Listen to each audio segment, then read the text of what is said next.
Hi எல்லாருக்கும் வணக்கம். So நம்ம ஏற்கனவே ஐஎன்எம்ல பார்த்தோம்னா ஒரு குறிப்பிட்ட போர்ஷன் வந்து நம்ம முடிச்சிட்டோம். ஸோ ஓகே, ஐஎன்எம்ல ரொம்ப ஒரு முக்கியமான ஒரு பார்ட் நான் சொல்லணும்னா அதிகமாக கொஷின் கேட்குற ஏரியான்னு பார்த்தோம்னா இந்த காந்தியன் பேஸில் தான் நிறைய கேட்பாங்க. ஸோ அதை தான் பார்க்க போகிறோம். ஸோ முடிஞ்ச அளவுக்கு பார்த்தோம்னா எக்ஸ்ட்ரா இன்ஃபர்மேஷன் எல்லாம் சேர்த்து தான் நான் நோட்ஸ் எடுத்திருக்கேன். ஸோ வந்து பார்த்தோம்னா 10th இருக்கிறத மேக்ஸிமம் பார்த்தோம்னா 10th இருக்கிறத கவர் பண்ணியிருக்க மாதிரி இதில் இருக்கும். ஸோ வந்து கிட்டத்தட்ட ஒரு 80% 85% வரைக்குமே கூட கொஷின்ஸ் வந்து இதுலேருந்து கேட்கறதுக்கே நிறைய வாய்ப்பு இருக்குது. ஓகேங்களா? சரி, ஓகே. இதை விட எக்ஸ்ட்ரா எங்கே கேட்பாங்கன்னு பார்த்தோம்னா 12th கேட்பாங்க. 12th இதே மாதிரி காந்தியன் பேஸ்ன்னு சொல்லிட்டு தனியாக ஒன்று இருக்கும். ஸோ அதுலேயுமே வந்து இந்த மாதிரி வந்து இருக்குது. சரி, ஓகேங்களா? பட் வந்து மேக்ஸிமம் 85% வந்து இதிலே நான் கவர் பண்ணிட்டேன். ஓகே, நம்ம பார்க்கலாம். ஓகேங்களா? சரி, ஓகே. ஃபர்ஸ்ட் நேஷனலிசம் காந்தியன் பேஸில் ஃபர்ஸ்ட் காந்தியை பற்றி பார்க்கலாம். அவரோட ஃபுல் நேம் பார்த்தோம்னா மோகன்தாஸ் கரம்சந்த் காந்தி. அவரோட டேட் ஆஃப் பர்த் பார்த்தோம்னா 2/10/1869. ஓகேங்களா? 2/10/1869. அவர் எப்போ இறந்தாருன்னு பார்த்தோம்னா 31/1948. ஓகேங்களா? 31/1948 மறக்கக்கூடாது. 2/10/1869, 31/1948. ஓகே, இவர் எங்கே பிறந்தாருன்னு பார்த்தோம்னா போர்பந்தர், குஜராத்தில் இருக்க coastal area of Porbandar, Gujarat. ஓகேங்களா? அவரோட அப்பா பேர் பார்த்தோம்னா காபா காந்தி. இவர் வந்து என்னவா இருந்தாருன்னு பார்த்தோம்னா அப்பா அந்த போர்பந்தர்ல வந்து திவானா இருந்தாரு. அதுக்கப்புறம் ராஜ்கோட் அப்படின்ற இடத்துக்கு திவானா வந்து மாறாரு.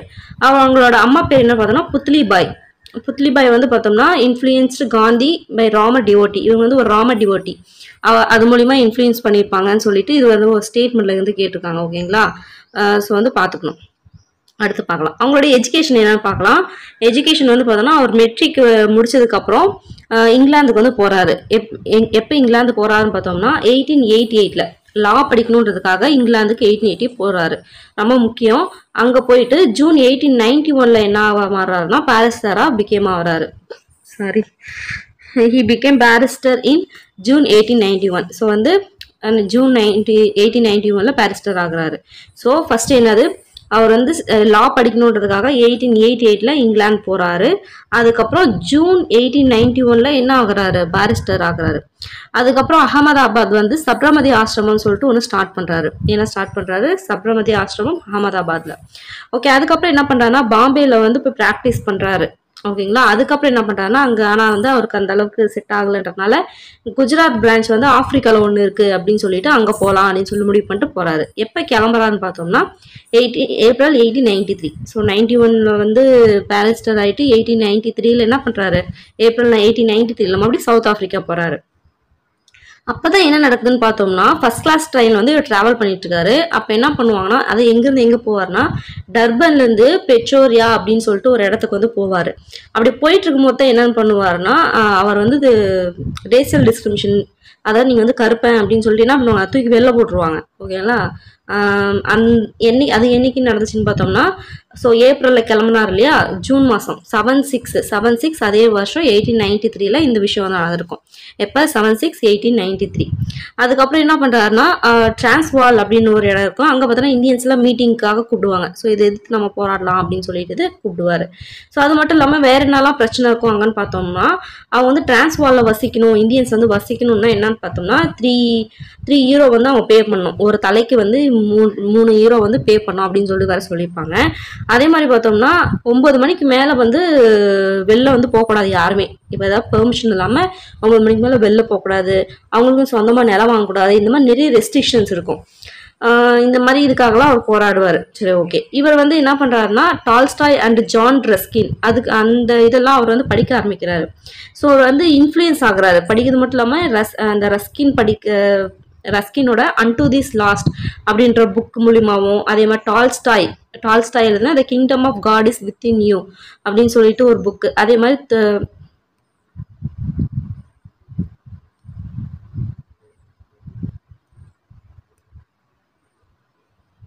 தோரியோ எழுதுனா சிவில் டிசோபீடியன்ஸ். இதெல்லாம் பார்த்தோம்னா இதெல்லாம் படிச்சு ஒரு இன்ஃப்ளூயன்ஸ் ஆகுறாரு. ஓகேங்களா? நம்ம ஏதோ ஒன்று படிச்சோம், ஏதோ தெரிஞ்சுக்கிறது மூலியமா தானே இன்ஃப்ளூயன்ஸ் ஆகும். இப்படி நடக்குது, நாம இப்படி நடந்துக்கணும்ட்டு அந்த மாதிரி இவர் இன்ஃப்ளூயன்ஸ் ஆனது இதெல்லாம் அப்படின்னு சொல்றாங்க. ரொம்ப முக்கியமான ஒரு பாட்டு.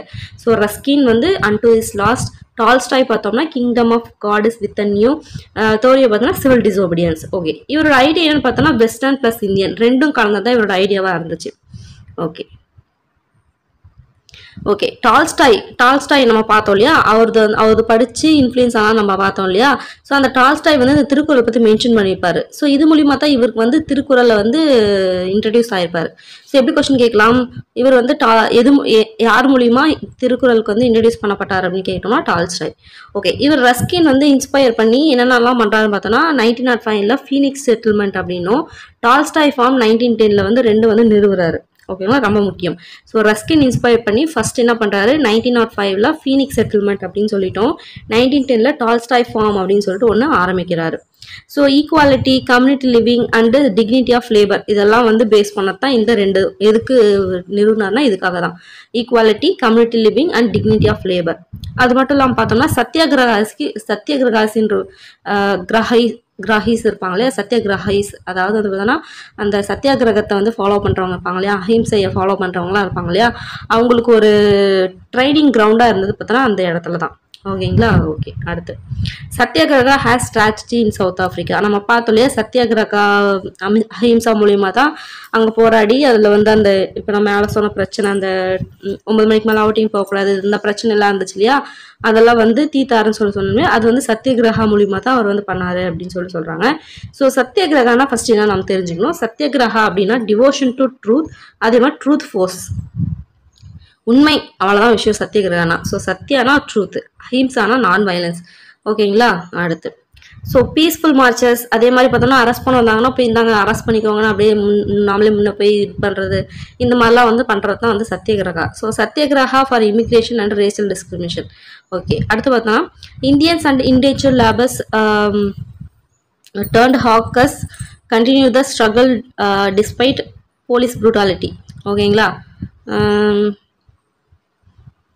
அதாவது வந்து இண்டேஞ்சர்ட் லேபர்ஸ்னால் இவங்களாம் இருப்பாங்க இல்லையா, அந்த கான்ட்ராக்ட் மூலிமா போவாங்க லேபர்ஸ்லாம் வெளிநாட்டுக்கு, ஒரு 10 வருஷத்துக்கு 5 வருஷத்துக்கு வந்து பிளான்டேஷன் கிராப்ஸு அந்த மாதிரி தோட்டத்துலாம் வேலை செய்யறதுக்காக போவாங்க இல்லையா. ஸோ அந்த மாதிரி அவங்களெல்லாம் பார்த்தோம்னா என்ன பண்ணாங்கன்னா ரொம்ப மோசமான இதில் வந்து ட்ரீட் பண்ணுறாங்க போலீஸ், இவங்க எல்லாமே இது பண்ணி பண்ணுறாங்க. ஸோ இதனால என்ன பண்ணுறாங்க அப்படின்னு சொன்னோம்னா அதாவது சத்தியகிரகா மூலிமா வந்து நிறைய வந்து போராட்டம் நடத்துகிறாங்க. ஸோ அது கடைசியாக என்னாச்சுன்னா அந்த இன்டென்ஷன் லேபர்ஸ் வந்து அபாலிஷ் பண்ணும் அப்படின்றதுக்காக அந்த போல் டேக்ஸ் போடுவாங்க இல்லையா, அந்த 3 யூரோ, அதை வந்து ஸ்மட் காந்தி அக்ரிமெண்ட் யூஸ் பண்ணி என்ன பண்ணுறாங்க, அபாலிஷ் பண்ணுறாரு சத்தியகிரகா மூலிமா. ஓகேங்களா. ஸோ சவுத் ஆஃப்ரிக்காவில் என்ன பண்ணாங்க அப்படின்னு சொல்லி கேட்குறாங்க, அவ்வளோதான் ஸ்மட் காந்தி அக்ரிமெண்ட் மூலிமா அபாலிஷ் பண்ணாங்கன்னு சொல்லிட்டு தெரிஞ்சுக்கணும். ஸோ வந்து கேட்பாங்க எந்த அக்ரிமெண்ட் மூலிமா சவுத் ஆஃப்ரிக்காவில் இன்டென்ஷன் லேபர்ஸ் போல் டேக்ஸை அபாலிஷ் பண்ணாங்கன்னு கேட்பாங்க, ஸ்மட் காந்தி. ஏன்னா ஸ்மட்டுன்றவருக்கும் இவருக்கும் நடுவில் தான் ஒரு அக்ரிமெண்ட் நடக்கும், அதுதான் ஸ்மட் காந்தி. ஓகே, காந்திஸ் இயர்லியா சத்தியகிரகா இன் இந்தியா. ஓகேங்களா. ஸோ இந்தியாவுக்கு வந்து சவுத் ஆஃப்ரிக்கா நம்ம பார்த்தோம், இந்தியாவில் என்னெல்லாம் பண்ணாரு அப்படின்றத இனிமேல் பார்க்க போகிறோம். ஓகே, 1915 என்ன பண்ணுறாரு, இந்தியா வந்து வந்துடுறாரு. ஓகேங்களா. ஸோ அதுவும் இதாக பார்த்தோம்னா January 9, அதுதான் என்ன சொல்லுவாங்கன்னா பிரவாசி டே அப்படின்வாங்க, பிரவாசி டே அப்படின்னு சொல்லுவாங்க. அதாவது வெளிநாட்டில் வாழ்கிற இந்தியர்களுக்காக நம்ம எக்கனாமிக்கு ஏதோ ஒரு விதத்தில் வந்து பார்த்தோம்னா ஹெல்ப்ஃபுல்லாக இருக்கும். ஸோ அதை அவங்கள வந்து இப்போ இது பண்ணுற விதமாக காந்தி வந்து நம்ம இந்தியாவுக்கு வந்த நாளை என்ன பண்ணுவாங்க, பாரத் பிரவாசி டே அப்படின்னு சொல்லி கொண்டாடுறாங்க. இது ஒரு ப்ரீவியஸ் இயர் கொஸ்டின். ஓகேங்களா. ஓகே, 1915 வராரு சவுத் ஆஃப்ரிக்காவில். ஒரு 20 வருஷமா போராடுறாரு, இந்தியன்ஸோட சிவில் ரைட்ஸ்க்காக போராடி அதில் ஜெயிச்சும் வராரு. ஓகேங்களா. அடுத்து பார்த்தீங்கன்னா இந்த பாயிண்ட் பார்த்துக்கோங்க, அவர் எப்போ வந்து இந்தியன் நேஷனலிசம்க்கு லீடர் ஆகுறாரு, அவர் எல்லாம் சத்தியகிரகா நல்லா பண்ணுறாரு, எல்லாம் செய்கிறாரு. ஓகே, பட் இந்தியாவுக்கு அவ்வளோ பெரிய ஒரு லீடர் ஆறாரு அப்படின்னா எந்த வருஷம் அப்படின்னு கேட்டோம்னா 1919 தான். இது ஒரு ப்ரீவியஸ் இயர் கொஸ்டின், ஸ்டேட்மெண்ட்டில் கேட்டிருந்தாங்கன்னு நினைக்கிறேன், பட் ஒரு ப்ரீவியஸ் இயர் கொஸ்டின் 1919. ஓகே, இவரோட பொலிட்டிக்கல் குரூப் ரொம்ப முக்கியமான ஒரு கொஸ்டின், கோபாலகிருஷ்ண கோகலே. ஒவ்வொருத்தவங்களுக்கும் பொலிட்டிக்கல் குரூப் இருப்பாங்க. ஸோ அதை வந்து தெரிஞ்சுக்கணும். அது கீழே கடைசியாக நான் இந்த லெசன் முடியும் போது ஃபுல் வந்து ஒரு லிஸ்ட்டே வந்து வச்சிருக்கேன், அதை நான் காட்டுறேன். ஓகேங்களா. ஸோ ஸ்கிப் பண்ண பார்த்தீங்கன்னா கண்டிப்பாக கிடைக்கும், இல்லை கடைசியில் போய் நீங்கள் பார்த்தாலும் ஓகே தான். ஓகேங்களா. பொலிட்டிக்கல் குரூப் யார் பார்த்தானா கோபாலகிருஷ்ண கோகலே. ஓகே, இவர் வந்து ஃபர்ஸ்ட் எல்லாம் கோட் ஷூட் எல்லாம் போட்டிருந்த மனுஷன் தான். அதுக்கப்புறம் தான் என்ன பண்ணாரு, ரோப்ஸ் தோத்தி அந்த வெறும் வேஷ்டி அப்புறம் மேல வந்து அந்த துண்டு மட்டும் போடுறது ஆரம்பிச்சாரு. எப்ப அப்படின்னு பார்த்தோம்னா தமிழ்நாட்டுல மதுரை வந்து பார்ப்பாரு. அங்க இருக்க எல்லாருமே இதே மாதிரி தான் போட்டிருப்பாங்களா, அப்படின்னும் போது நான் என்ன பண்றேன் இதே மாதிரி பண்றேன் அப்படின்னு சொல்லிட்டு என்ன பண்ணுவார், அவர் வந்து அவரோட ட்ரெஸ்ஸிங் இதே மாத்திப்பாரு. எப்ப அவர் மதுரைக்கு வருவார்னு பார்த்தா 1927 ரொம்ப முக்கியமான ஒரு பாயிண்ட். 1927 எங்க வருவாரு, மதுரைக்கு வருவாரு. அங்க இருக்க மக்கள்லாம் கோவணத்தம் துண்டுலையும் இந்த மாதிரி வேஸ்ட்லயும் பார்த்தாங்காட்டி என்ன பண்ணுவாரு, இவரும் அதே மாதிரி மாறிடுவாரு. ஸோ அவர் வந்து ஆக்சுவலி என்ன பண்ணுவார்னா கோபாலகிருஷ்ண கோகலே தான் இதை சொல்லுவார். ஃபர்ஸ்ட் வந்து நீ என்ன பண்ணோம், இப்போ இந்தியா ஃபுல்லாக ஆல் இந்தியா டூர் விட்டு அங்கங்கே எங்கே நடக்குது எல்லாரோட கல்ச்சர்ஸ் தெரிஞ்சுக்க, எல்லாரும் எப்படி இருக்காங்க, மக்கள் எந்த அளவுக்கு கஷ்டப்படுறாங்க எல்லாத்தையும் தெரிஞ்சுக்கிட்டு வா அப்படின்னு சொல்லிட்டு அவர் தான் சொல்லுவார். ஸோ அது மூலியமாக தான் என்ன பண்ணுவார், ஒவ்வொரு இடத்துக்கு போவார். அப்படிதான் மதுரைக்கு 1927 வரும்போது இதை பார்த்துட்டு அவரோட ட்ரெஸ்ஸிங் இதே வந்து நான் சேஞ்ச் ஆகும். ஓகேங்களா? ஓகே, அடுத்து அவர் என்னென்னலாம் போராட்டம் பண்ணாரு அப்படின்னு சொல்லிட்டு பார்க்கலாம். ஃபர்ஸ்ட் பார்த்தா சாம்பரன் சத்தியாகிரகா. சாம்பரன் சத்தியாகிரகா பார்த்தோன்னா அதுதான் வந்து அவரோட ஃபர்ஸ்ட் இந்தியாவில் வந்து ஃபர்ஸ்ட் இது கேட்பாங்க. ஸோ கொஸ்டினே வந்து கேட்பாங்க, அவரோட ஃபர்ஸ்ட் சத்தியாகிரகா மூமெண்ட் எது அப்படின்னு சொல்லி கேட்பாங்க. சாம்பரன் சத்தியாகிரகா எப்போ நடந்துச்சுன்னா 1917, ரொம்ப முக்கியமான ஒரு இது. ஓகே, சாம்பரான் அப்படின்றது என்னன்னு பார்த்தோம்னா ஒரு பீகார்ல இருக்க ஒரு ஊர். ஓகேங்களா?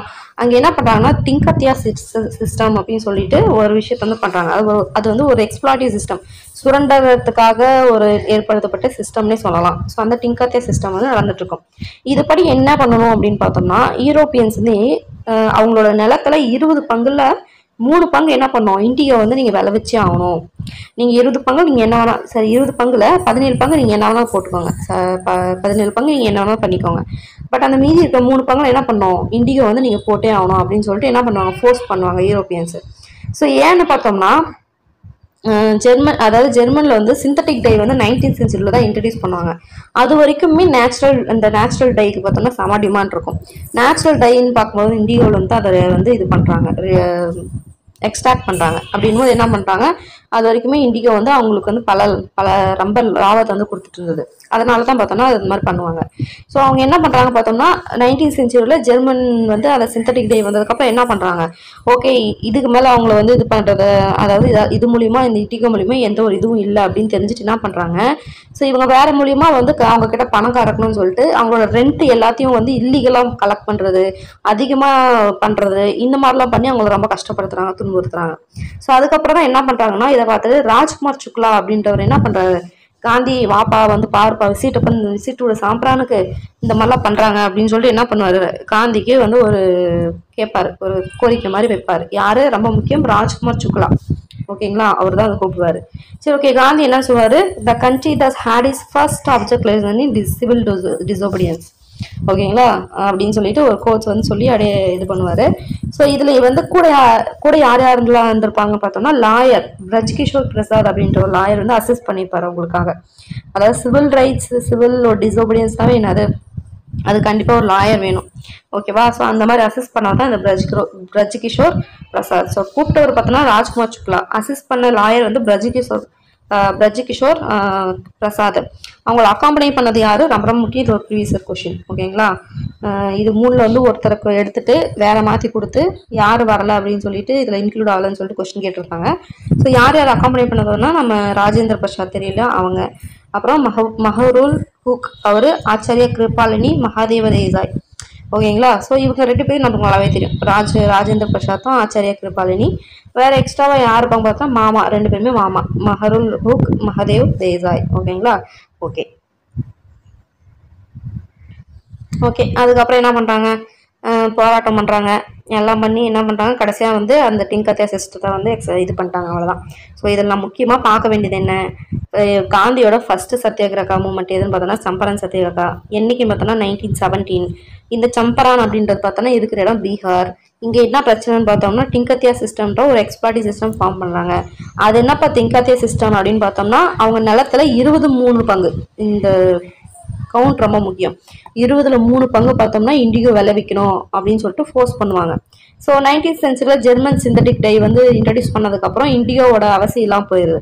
அதனால என்ன பண்றாங்க, மற்றபடி எப்படி காசு அவங்க கிட்ட பார்க்கலாம்னு சொல்லிட்டு ரெண்ட் அதிகம் பண்றது, இல்லீகலா வசூலிக்கிறது, இந்த மாதிரி வேலைலாம் பண்ண ஆரம்பிக்கிறாங்க. இதை பார்த்து கொதிச்சல் இந்த ராஜ்குமார் சுக்லா என்ன பண்றாங்க, காந்தி வாப்பா வந்து பாருப்பா கொஞ்சம் சாம்பிரான் இப்படிலாம் நடக்குதுன்னு கூப்பிட்ட உடனே இவரும் போறாரு. போயிட்டு என்னன்னு சொல்றாரு, country thus had is first object lesson civil disobedience சொல்லிட்டு ஒரு டயலாக் விட்டுறாரு. கேட்கலாம், இந்த கோட்ஸ் கொடுத்து யார் சொன்னாங்கன்னு கேட்கலாம். எதுக்காக சொன்னாங்கன்னு கேட்கலாம், அதாவது எந்த மூமெண்ட்ல சொன்னாங்கன்னு கூட கேட்கலாம். ஓகேங்களா? ஓகே, இந்த இது வந்து சிவில் டிசோபீடியன்ஸ் சொல்லியாச்சு. ஸோ சிவில் அப்படின்னாவே என்னன்னா அது கூட வந்து ஒரு அசஸ் பண்ணுறதுக்கு ஒரு லாயர் வேணும். அவர் தான் அந்த பிரஜ் கிஷோர் பிரசாத். சரி, இவங்க கூட வந்து இவங்க மட்டும் தனியாக பண்ண முடியுமா? மற்ற ஜேர்னலிஸ்ட் இவங்கெல்லாம் வரும் இல்லையா, அந்த மாதிரி வந்தவங்க தான் இந்த ராஜேந்திர பிரசாத், மஹரூர் ஹூக், ஆச்சரிய கிருபாலினி, அதுக்கப்புறம் மகாதேவ தேசாய். ஸோ கடைசி என்ன பண்ணிட்டாங்க, எல்லாமே பிரச்சனை கடைசியாக வந்து சால்வ் பண்ணி டிங்கர் சிஸ்டமே அபாலிஷ் பண்ணிட்டாங்க. இதுதான் சாம்பரன். ஓகேங்களா? அடுத்து பார்க்கலாம். அடுத்து எங்க போறாருன்னு பார்த்தோம்னா அகமதாபாத் போறாரு. எப்ப? 1980. ஸோ இது எப்படி கொஸ்டின் கேட்பாங்கன்னா, அவர் வந்து ஃபாஸ்டிங் மூலியமா சத்தியாகிரக மூமெண்ட் ஒன்று வந்து பண்ணியிருப்பாரு. அதுதான் இந்த வந்து அகமதாபாத் நடந்த 1980 கொஸ்டின் கேட்பாங்க. ஃபர்ஸ்ட் சத்தியாகிரக மூமெண்ட் சாம்பரன். இங்கெல்லாம் சாப்பிட்டுட்டு எல்லாமே ஜாலியாக தான் இருந்தாங்க. ஐ மீன் அங்கே சாப்பிடலாம் உண்ணாவிரத மாதிரிலாம் எதுவுமே கிடையாது. பட் இங்க அகமதாபாத்ல பார்த்தோம்னா அங்க வந்து ஃபாஸ்டிங் இருந்து இது பண்ணாரு. ஓகேங்களா? இப்படி கொஸ்டின் வந்து கேட்பாங்க. ஃபர்ஸ்ட் ஃபாஸ்டிங் இது எப்படி பண்ண அந்த இது எப்ப எந்த இதுலன்னு கேட்பாங்க. ஃபர்ஸ்ட் சத்தியகிரக மூமெண்ட் எதுன்னு கேட்பாங்க. ரெண்டுக்கும் வித்தியாசத்தை புரிஞ்சுக்கணும். ரெண்டுக்கும் சாம்பரான் வராது. ஓகேங்களா? ஐ திங்க் புரிஞ்சிருக்குன்னு நினைக்கிறேன். ஓகே, ஃபர்ஸ்ட் ஜஸ்ட் சத்தியகிரக மூமெண்ட்னா சாம்பரான். அதே மாதிரி ஃபாஸ்டிங் இது அப்படின்னு சொல்லி கேட்டாங்கன்னா mill worker strike in Ahmedabad. ஓகேங்களா? ஐ புரிஞ்சுக்குன்னு நினைக்கிறேன். பார்க்கலாம். Next step to workers urban centre வந்து பார்த்தோம்னா அகமதாபாத். அதாவது ஒர்க்கர்ஸ் அதிகமாக இருக்கிற ஏரியா பார்த்தோம்னா அகமதாபாத். அங்கே வந்து மில் ஒர்க்கர்ஸ்க்கும் ஓனர்ஸ்க்கும் வந்து ஏதோ ஒரு பிரச்சனை நடந்துட்டு இருக்கு. அவர் வந்து என்ன கேட்குறாரு, காந்தி போய் அந்த வேஜ் அவங்களோட கூலியில 35% வந்து இன்க்ரீஸ் பண்ணி கொடுங்க அப்படின்னு சொல்லிட்டு டிமாண்ட் வைக்கிறாரு. ஸோ இது வந்து நடக்கிற வரைக்கும் நான் என்ன பண்ணுவேன், ஃபாஸ்டிங் இருக்க போறேன் அப்படின்னு சொல்லிட்டு என்ன பண்றாரு, உண்ணாவிரதம் இருக்க ஆரம்பிச்சிடாரு. இதனால வேற வழியில் நம்ம என்ன பண்றாங்க, ஓனர்ஸும் அக்செப்ட் பண்ணி 35% வந்து இன்க்ரீஸ் பண்ணி கொடுக்குறாங்க. பாருங்க, இதுதான் வந்து முக்கியமான பாயிண்டே, ஃபாஸ்டிங் ஒர்க்கர் ஸ்ட்ரைக்கு. ஓகேங்களா? ஓகே, அவ்வளோதான். இது ஞாபகம் வச்சுக்க வேண்டியது எத்தனை பர்சன்ட் தான் ஞாபகம் வச்சுக்கணும், 35%. ஓகே, அதே வருஷம் என்ன பண்ணுறாங்கன்னா கேடா ஸ்ட்ரகல் அப்படின்னு சொல்லிட்டு ஒன்று பண்ணுறாங்க. எப்பன்னு பார்த்தோம்னா எங்கன்னு பார்த்தோம்னா குஜராத். ஊர் ரொம்ப முக்கியம். சாம்பரான் பீகார், இது மில் ஸ்ட்ரைக் அகமதாபாத். கேடா பார்த்தோம்னா குஜராத். இதே வந்து ஒரு கொஸ்டினாக கேட்டிருக்காங்க. சாம்பரான் சத்தியகிரகா பீகார், அதே மாதிரி மில் ஸ்ட்ரைக் அகமதாபாத், கேடா ஸ்ட்ரகல் குஜராத், அந்த மாதிரி சொல்லிட்டு மாற்றி மாற்றி கொடுத்து இதில் எது கரெக்டு தப்பு அப்படின்னு சொல்லி கேட்டிருந்தாங்க. ஒரு கொஸ்டின், ஒரு ப்ரீவியஸ் இயர் கொஸ்டின் இது பார்த்துக்கணும். ஓகே, கேடா ஸ்ட்ரகல் 1918 பார்த்துட்டோம். ஓகே, இதில் என்ன நடந்துச்சு, இங்கே என்ன ஸ்ட்ரகிள், இங்கே என்ன பிரச்சனைன்னு பார்த்தோம்னா, அதாவது கவர்மெண்ட்ல ஒரு ஃபெமைன் கோட் இருக்கு. அதாவது பஞ்சம் வந்துச்சுன்னா என்ன பண்ணணும்னு சொல்லிட்டு ஒரு கோட் இருக்கும் இல்லையா, ஒரு விஷயம் இருக்கும். அதைப்படி என்னன்னு பார்த்தோம்னா 25% கீழே வந்து ஈல்டிங் வந்து கொடுக்கும் இல்லையா, ஈல்டு கொடுக்குற மாதிரி ஒருத்தர் வந்து இருந்துச்சு அப்படின்னு சொன்னால் அவங்களுக்கு டோட்டல் ரெமிஷன் வந்து கிடைச்சிடும். ஓகேங்களா? ஸோ 25% கீழே ஈல்டு இருந்துச்சுன்னா அவங்களுக்கு டோட்டல் ரெமிஷன். ஸோ இது பார்த்தோம்னா 1918 வந்து அப்ளை பண்ண ஒரு விஷயம் தான். அத்தாரிட்டிஸ் என்ன பண்ணாங்க பார்த்தோம்னா அதெல்லாம் ரெஃப்யூஸ் பண்ணிட்டாங்க. இல்லை நீங்கள் ஃபுல்லாக பே பண்ணி தான் ஆகணும், ரெமிஷன்லாம் உங்களுக்கு கிடையாது அப்படின்னு சொல்லிட்டு என்ன பண்ணிட்டாங்க, இது பண்ண ஆரம்பிச்சாங்க. இதனால என்ன பண்ணுறாங்க, போய் காந்தி அப்ரோச் பண்ணுறாங்க. ஓகேங்களா? காந்தி என்ன பண்ணுறாரு, விட்டல் பாய் பட்டேல் அவர் கூட என்ன சொல்றாருன்னா, நீங்க வந்து என்ன பண்றீங்க, டாக்ஸ்லாம் பே பண்ணாதீங்க, பேமெண்ட்டை வித்ஹோல்ட் பண்ணுங்க, பண்ணிட்டு fight unto death against such spirit of இண்டிக்னஸ் அண்ட் டயாரிட்டி அப்படின்னு சொல்லிட்டு அங்கே ஒரு டயலாக் போடுறாரு. அதாவது சாகிற வரைக்கும் வந்து பார்த்தோம்னா அந்த ஸ்பிரிட்டோட அந்த இதோடய நம்ம போராடணும் அப்படின்னு சொல்லிட்டு என்ன பண்றாரு சொல்றாரு. கூட இருந்தவர் யாரு, விட்டல்பாய் பட்டேல். ரொம்ப முக்கியமான ஒரு பாயிண்ட். ஓகே, இவங்க கூட யார் யாரெல்லாம் இருந்தாங்க பார்த்தோம்னா வல்லபாய் பட்டேல், நம்ம இப்போ நல்ல தெரியல, வல்லபாய் பட்டேல் அவரு. அப்போ அவரு ஒரு லாயர், அவரு பிளஸ் இந்துலா யாக்னிக் அப்படின்னு சொல்லிட்டு ஒருத்தர், ரெண்டு பேரும் சேர்ந்து என்ன பண்றாங்க, எல்லாமே அந்த இது வந்து பிரச்சனை பண்றாங்க. ஓகே, என்னென்ன பண்றாங்க, யார் யாரெல்லாம் கூட இருந்தாங்க, விட்டல்பாய் பட்டேல், அப்புறம் யங் லாயரான வல்லபாய் பட்டேல், அதுக்கப்புறம் இந்துலேக் யாக்னிக், இவங்க ரெண்டு பேரும் எல்லாமே வந்து அங்க வந்து ரியாக்ட் பண்ண ஆரம்பிக்கிறாங்க. ஓகே, இவங்க வந்து ரியாக்ட் பண்ண ஆரம்பிக்காங்க. ரியாக்ட்னா என்னது, புரட்சி வெடிக்க ஆரம்பிக்கிறாங்க. ஸோ அப்போ என்ன பண்ணுறாங்க, கவர்மெண்ட் வந்து ரிப்ரஸ் பண்ணுறாங்க. எப்படி ரிப்ரஸ் பண்ணுறாங்கன்னு பாருங்க. ஃபர்ஸ்ட்டு அவங்களோட பிலாங்கிங்ஸ், அவங்களோட பொருட்கள்லாம் வந்து இது பண்ணுறது, அவங்களோட கிராப்ஸ்லாம் மீறி இருக்க கிராப்ஸ்லாம் என்ன பண்ணுறது, அவங்களோட இணைச்சிக்கிறது, அவங்களோட ஆடு மாடுகளை கூட வந்து பறிக்கிறது, இந்த மாதிரி வேலை ஆக்ஷன் பண்ணுறது. ஆக்ஷன் என்ன பண்ணுறதுன்னா இந்த இது விடுவாங்க இல்லையா, ஏலம் விடுவாங்க இல்லையா, இந்த மாதிரி பண்ணுறது. இந்த மாதிரி வேலை எல்லாம் பண்ணி என்ன பண்ணாங்க, அப்படியாச்சும் அடங்குவாங்கன்னு சொல்லிட்டு இங்கே கவர்மெண்ட், பிரிட்டிஷ் கவர்மெண்ட் பண்ண ஆரம்பிக்கிறாங்க.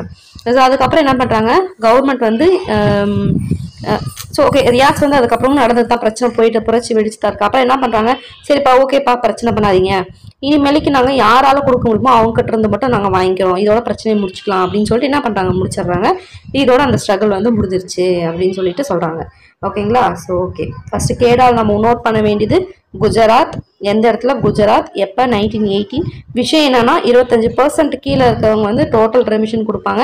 பட் வந்து கவர்மெண்ட் அது கொடுக்க மாட்டேன் அப்படின்னு சொன்னதுனால என்ன பண்றாங்க, காந்தி அப்ரோச் பண்றாங்க. அப்போ அவர் என்ன பண்றாரு, விட்டல்பாய் பட்டேல் கூட போயிட்டு என்ன பண்றாரு, fight and to death against the spirit of இண்டிக்னஸ் அண்ட் டைரக்ட்னு ஒரு டயலாக் போட்டு வல்லபாய் பட்டேல் லாயர், அதுக்கப்புறம் இந்திலாக் யாக்னிக் அவங்க 2 பேர் எல்லாம் அவங்க கூட சேர்ந்து ரியாக்ட் பண்ண ஆரம்பிக்கிறாங்க. அதுக்கப்புறம் கவர்மெண்ட் வந்து அவங்கள அடக்கிறதுக்காக என்னென்ன பண்றாங்க, அவங்களோட கிராப்ஸ் அவங்களோட இதெல்லாம் பயிரெல்லாம் அட்டாச் பண்ணிக்கிறோம், அவங்களோட அந்த லேண்ட்லாம் அட்டாச் பண்ணிக்கிறதும், அவங்களோட பிலாங்கிங்ஸ் எல்லாம் எடுத்துக்கிறதும், அவங்களோட கேட்டல்ஸ்லாம் ஆக்ஷன் பண்றது, அதாவது அந்த ஏலம் விடுறது, இந்த மாதிரி வேலைலாம் பண்ண ஆரம்பிச்சாங்க. பட் அதனால இன்னும் கொஞ்சம் வந்து புரட்சி வெடிக்கதா ஆரம்பிச்சதை யாரும் அடங்காம தெரியல. அதனால சரி போனா போய் தொலைங்க அப்படின்ற மாதிரி என்ன பண்றாங்க, யாரால முடியுமோ இனிமேல் அவங்க கிட்ட மட்டும் நாங்கள் வாங்கிக்கிறோம், போங்க மீதி எல்லாம் போங்க அப்படின்னு சொல்லிட்டு சொன்னங்காட்டியும் பிரச்சனை முடிஞ்சு போச்சு. இவ்வளவுதான் விஷயமே. ஓகேங்களா. ஓகே ரொம்ப முக்கியமானது, ஃபர்ஸ்ட் முக்கியமானது அப்படின்னு பார்த்தோம்னா அதுதான்.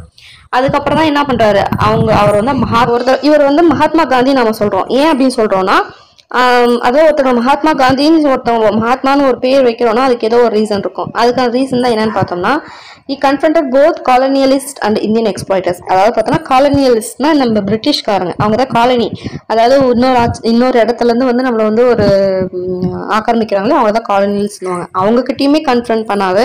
அதே மாதிரி அவங்களுக்கு சப்போர்ட் பண்ணிட்டு சில பேர் இருப்பாங்க, சில சுயநலவாதிகளா இருப்பாங்களே, இந்தியன் எக்ஸ்ப்ளாய்டர்ஸ், இந்தியாவில் இருக்க எக்ஸ்ப்ளாய்டர்ஸ் இருப்பாங்க இல்லையா, அவங்க 2 பேருக்குமே அவர் வந்து என்ன பண்ணாரு, போய் கன்ஃபரண்ட் பண்ணாரு. ஸோ ஒருத்தங்க கிட்டன அப்படின்னு கிடையாது, பயப்படாம 2 பேருக்குமே அவரை கன்ஃபரண்ட் பண்ணாரு. அது மட்டும் இல்லாம இவர்கிட்ட எந்த அளவுக்கு பவர் இருந்துச்சுன்னா, அதாவது பார்த்தோம்னா அந்த ஒப்ரஸ்னா என்ன சொல்லுவாங்களோ அந்த அடக்கப்பட்ட ஆளுங்க இருப்பாங்க இல்லையா, மக்கள் இருப்பாங்க இல்லையா, அவங்கள வந்து இப்போ நான் உடனடியா நான் போய் ஒரு புரட்சி பண்றேன்னா யாராவது வருவாங்களா, மேலேங்களையும் பார்ப்பாங்க. பட் வந்து இவர்கிட்ட அந்த பவர் இருந்துச்சு. நாம இன்னைக்கு வந்து புரட்சி பண்ண போறோம் அப்படின்னா ரெடியா இருக்கிறதுக்கு ஆளுங்க அந்த மக்கள்லாம் ஜனங்கள்லாம் ரெடியா இருந்தாங்க. ஸோ அந்த அளவுக்கு பவர் அவர்கிட்ட இருந்துச்சு. அதே டைம்ல பார்த்தோம்னா அந்த அவங்க நம்ம ஒப்ரஸ் பண்றவங்க இருப்பாங்க இல்லையா, அவங்க கிட்ட போய் நெகோஷியேட் பண்ற அளவுக்கு இருக்கு. அந்த மாதிரி தான் இந்த ஸ்ட்ரகிள்லாம் போய் பண்ணாரு. ஓனர்ஸ் கிட்ட போய் பேசி என்ன பண்ணாரு, வாங்கி கொடுத்தாரு. அதே மாதிரி இங்கேயும் வந்து அந்த போலீஸ் கிட்ட எல்லாம் பேசி என்ன பண்ணாரு, முடிச்சு வச்சாரு இல்லையா. ஸோ அந்த மாதிரி பண்ற அளவுக்கும் அவர்கிட்ட அந்த ஒரு பவர் இருந்துச்சு.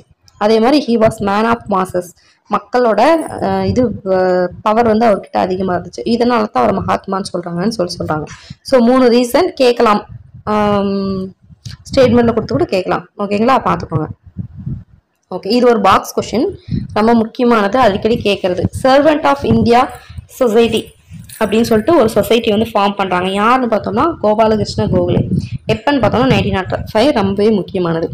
ஸோ ஓகே, இது என்ன சர்வெண்ட் ஆஃப் இந்தியா சொசைட்டி அப்படின்னா என்னன்னு பார்த்தோம்னா, first secular organisation to devote itself to betterment of under privilege rural and tribal people. ஓகேங்களா, அதோட அப்ஜெக்டிவ் என்னன்னு சொல்லிட்டு ஃபர்ஸ்ட் பார்த்துக்கணும். அதாவது பார்த்தோம்னா ஃபுல் அண்ட் ஃபுல் வந்து பார்த்தோம்னா ரொம்ப ஒரு கீழான ஒரு நிலைமையில இருப்பாங்க இல்லையா, வில்லேஜ்ல. அதே மாதிரி பார்த்தோம்னா அந்த காட்டுவாசிங்க இவங்கெல்லாம் இருப்பாங்களே, காட்டில் வாழ்றவங்களாம் இருப்பாங்க இல்லையா, அவங்களுக்காக அப்படின்னு சொல்லிட்டு டிவோட் பண்ண ஒரு ஆர்கனைசேஷன் தான் இந்த சர்வெண்ட் ஆஃப் இந்தியன் சொசைட்டி அப்படின்னு சொல்லிட்டு. ஸோ இதில் இருக்கவங்க என்ன பண்ணுவாங்க, ஓகே எங்களோட அப்ஜெக்டிவ் என்னன்னு தெரிஞ்சிச்சு, அப்படின்னா போய் ஹெல்ப் பண்ணுவாங்க அப்படின்னு சொல்லிட்டு நெக்ஸ்ட் ஒரு கொஸ்டின் வரும். என்ன பண்ணுவாங்கன்னா relief work, promotion of literacy and other social causes. ஓகேங்களா. ஸோ அதாவது பார்த்தோம்னா அங்கே ஏதாவது ஒரு பிரச்சனை, ஃபெமைன் வருதா இல்லை ஏதோ ஒரு பிரச்சனை வரும் இல்லையா, ஸோ அந்த டைமில் போய் ஹெல்ப் பண்ணுறது. அதே மாதிரி பார்த்தோம்னா அந்த இடத்துல எஜுகேஷன் கொடுக்குறது, அதான் ப்ரமோஷன் ஆஃப் லிட்ரஸி, படிப்பை வந்து அதிகப்படுத்துறது. சோசியல் காசஸ் வந்து இது பண்ணுறது, மற்ற சோசியல் காசஸ் இருக்கு இல்லையா. ஃபார் எக்ஸாம்பிள் பார்த்தோம்னா அங்கே சப்போஸ் சத்தி இருக்குது, பொண்ணுங்களை வந்து அங்கே வந்து ரொம்ப கொடுமை பண்ணுறாங்க அப்படின்னா அங்கே போய் அதுக்கு எதிராக வந்து பண்ணுறது. இந்த மாதிரி விஷயத்துலலாம் பண்ணுறதுல அவங்க இருந்தாங்க, பண்ணுற வேலையில் அவங்க இருந்தாங்க. ஸோ இவங்க எடுத்தோடனே மெம்பர்ஸ் எடுத்து சேர்த்திக்க மாட்டாங்க. ஃபர்ஸ்ட் அவங்களுக்கு 5 இயர்ஸ் வந்து ட்ரைனிங் கொடுப்பாங்க. அதே மாதிரி பார்த்தோம்னா சேலரியாக பெருசாலாம் கொடுக்க மாட்டாங்க, கொஞ்சம் ஓரளவு கம்மியாக தான் வரும். இருந்தாலும் பார்த்தோம்னா அவங்க வந்து அந்த மக்கள் மேலே ஒரு பற்று அந்த மாதிரி ஒரு இதால் போய் என்ன பண்ணுவாங்க, அதில் வந்து சேர்ந்து பண்ணிட்டு இருந்தாங்க. ஓகே, இதோட ஹெட் குவார்ட்டர்ஸ் எங்கே இருந்துச்சு பார்த்தோம்னா புனே, மெயினாக வந்து புனே, மகாராஷ்டிராவில் இருக்க புனேல தான் இருந்துச்சு. ஸோ இதுக்கு பிரான்ச்சஸ் எங்கே இருந்துச்சு பார்த்தோம்னா Chennai, Mumbai, Allahabad, Nagpur. So head quarter வந்து மகாராஷ்டிரா புனே. நோட்டபிள் பிரான்ச்சஸ் எங்கே இருந்துச்சு பார்த்தோம்னா சென்னை, மும்பை, அலகாபாத், நாக்பூர். ஓகேங்களா. ஸோ இந்த பாக்ஸ் ரொம்ப முக்கியம், பார்த்துக்கோங்க.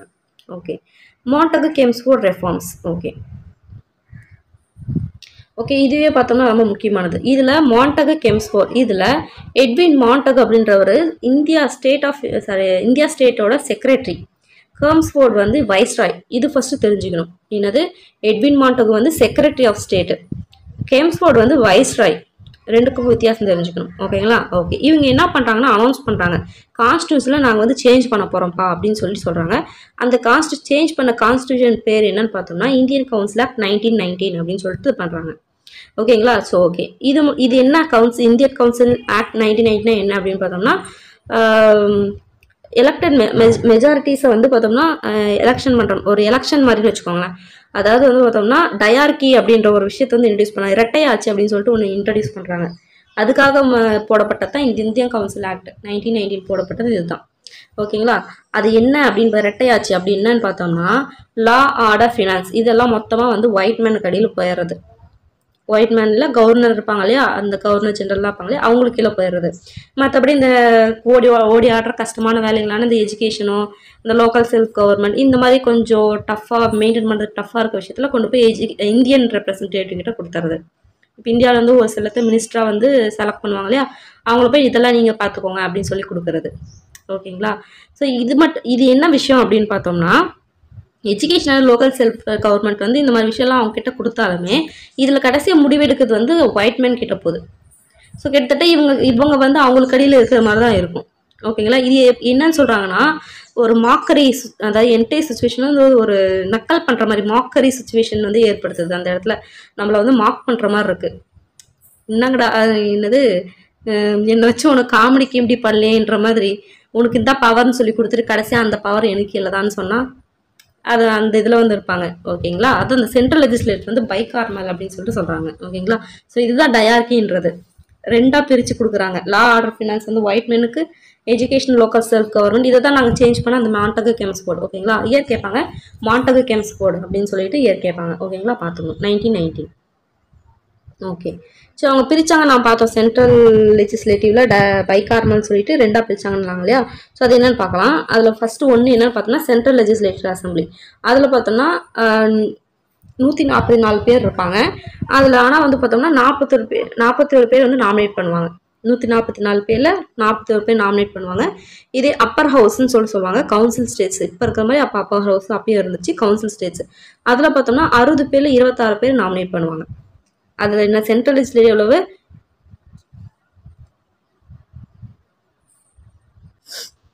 144 பேரில் 47 பேர் நாமினேட் பண்ணுவாங்க.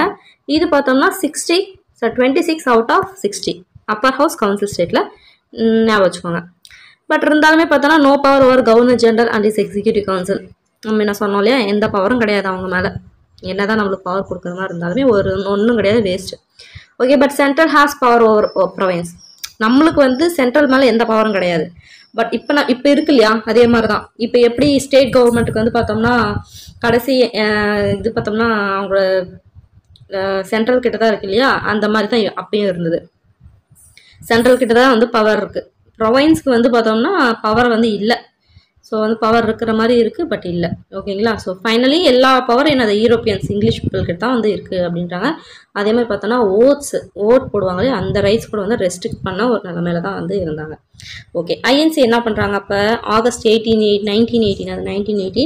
ஸோ 1918 என்ன பண்ணுறாங்க, நாம் வந்து இது வந்து சரியில்லைப்பா, டிஸப்பாயிண்டிங்காக இருக்குது, அன்சாட்டிஸ்ஃபேக்டரியாக இருக்குதுன்னு சொல்லிட்டு என்ன பண்ணுறாங்க, பேசுறதுக்காக பேசி முடிவெடுக்க என்ன பண்ணுறாங்க, கூடுறாங்க. எங்கே, பாம்பேயில் ஆகஸ்ட் 1918.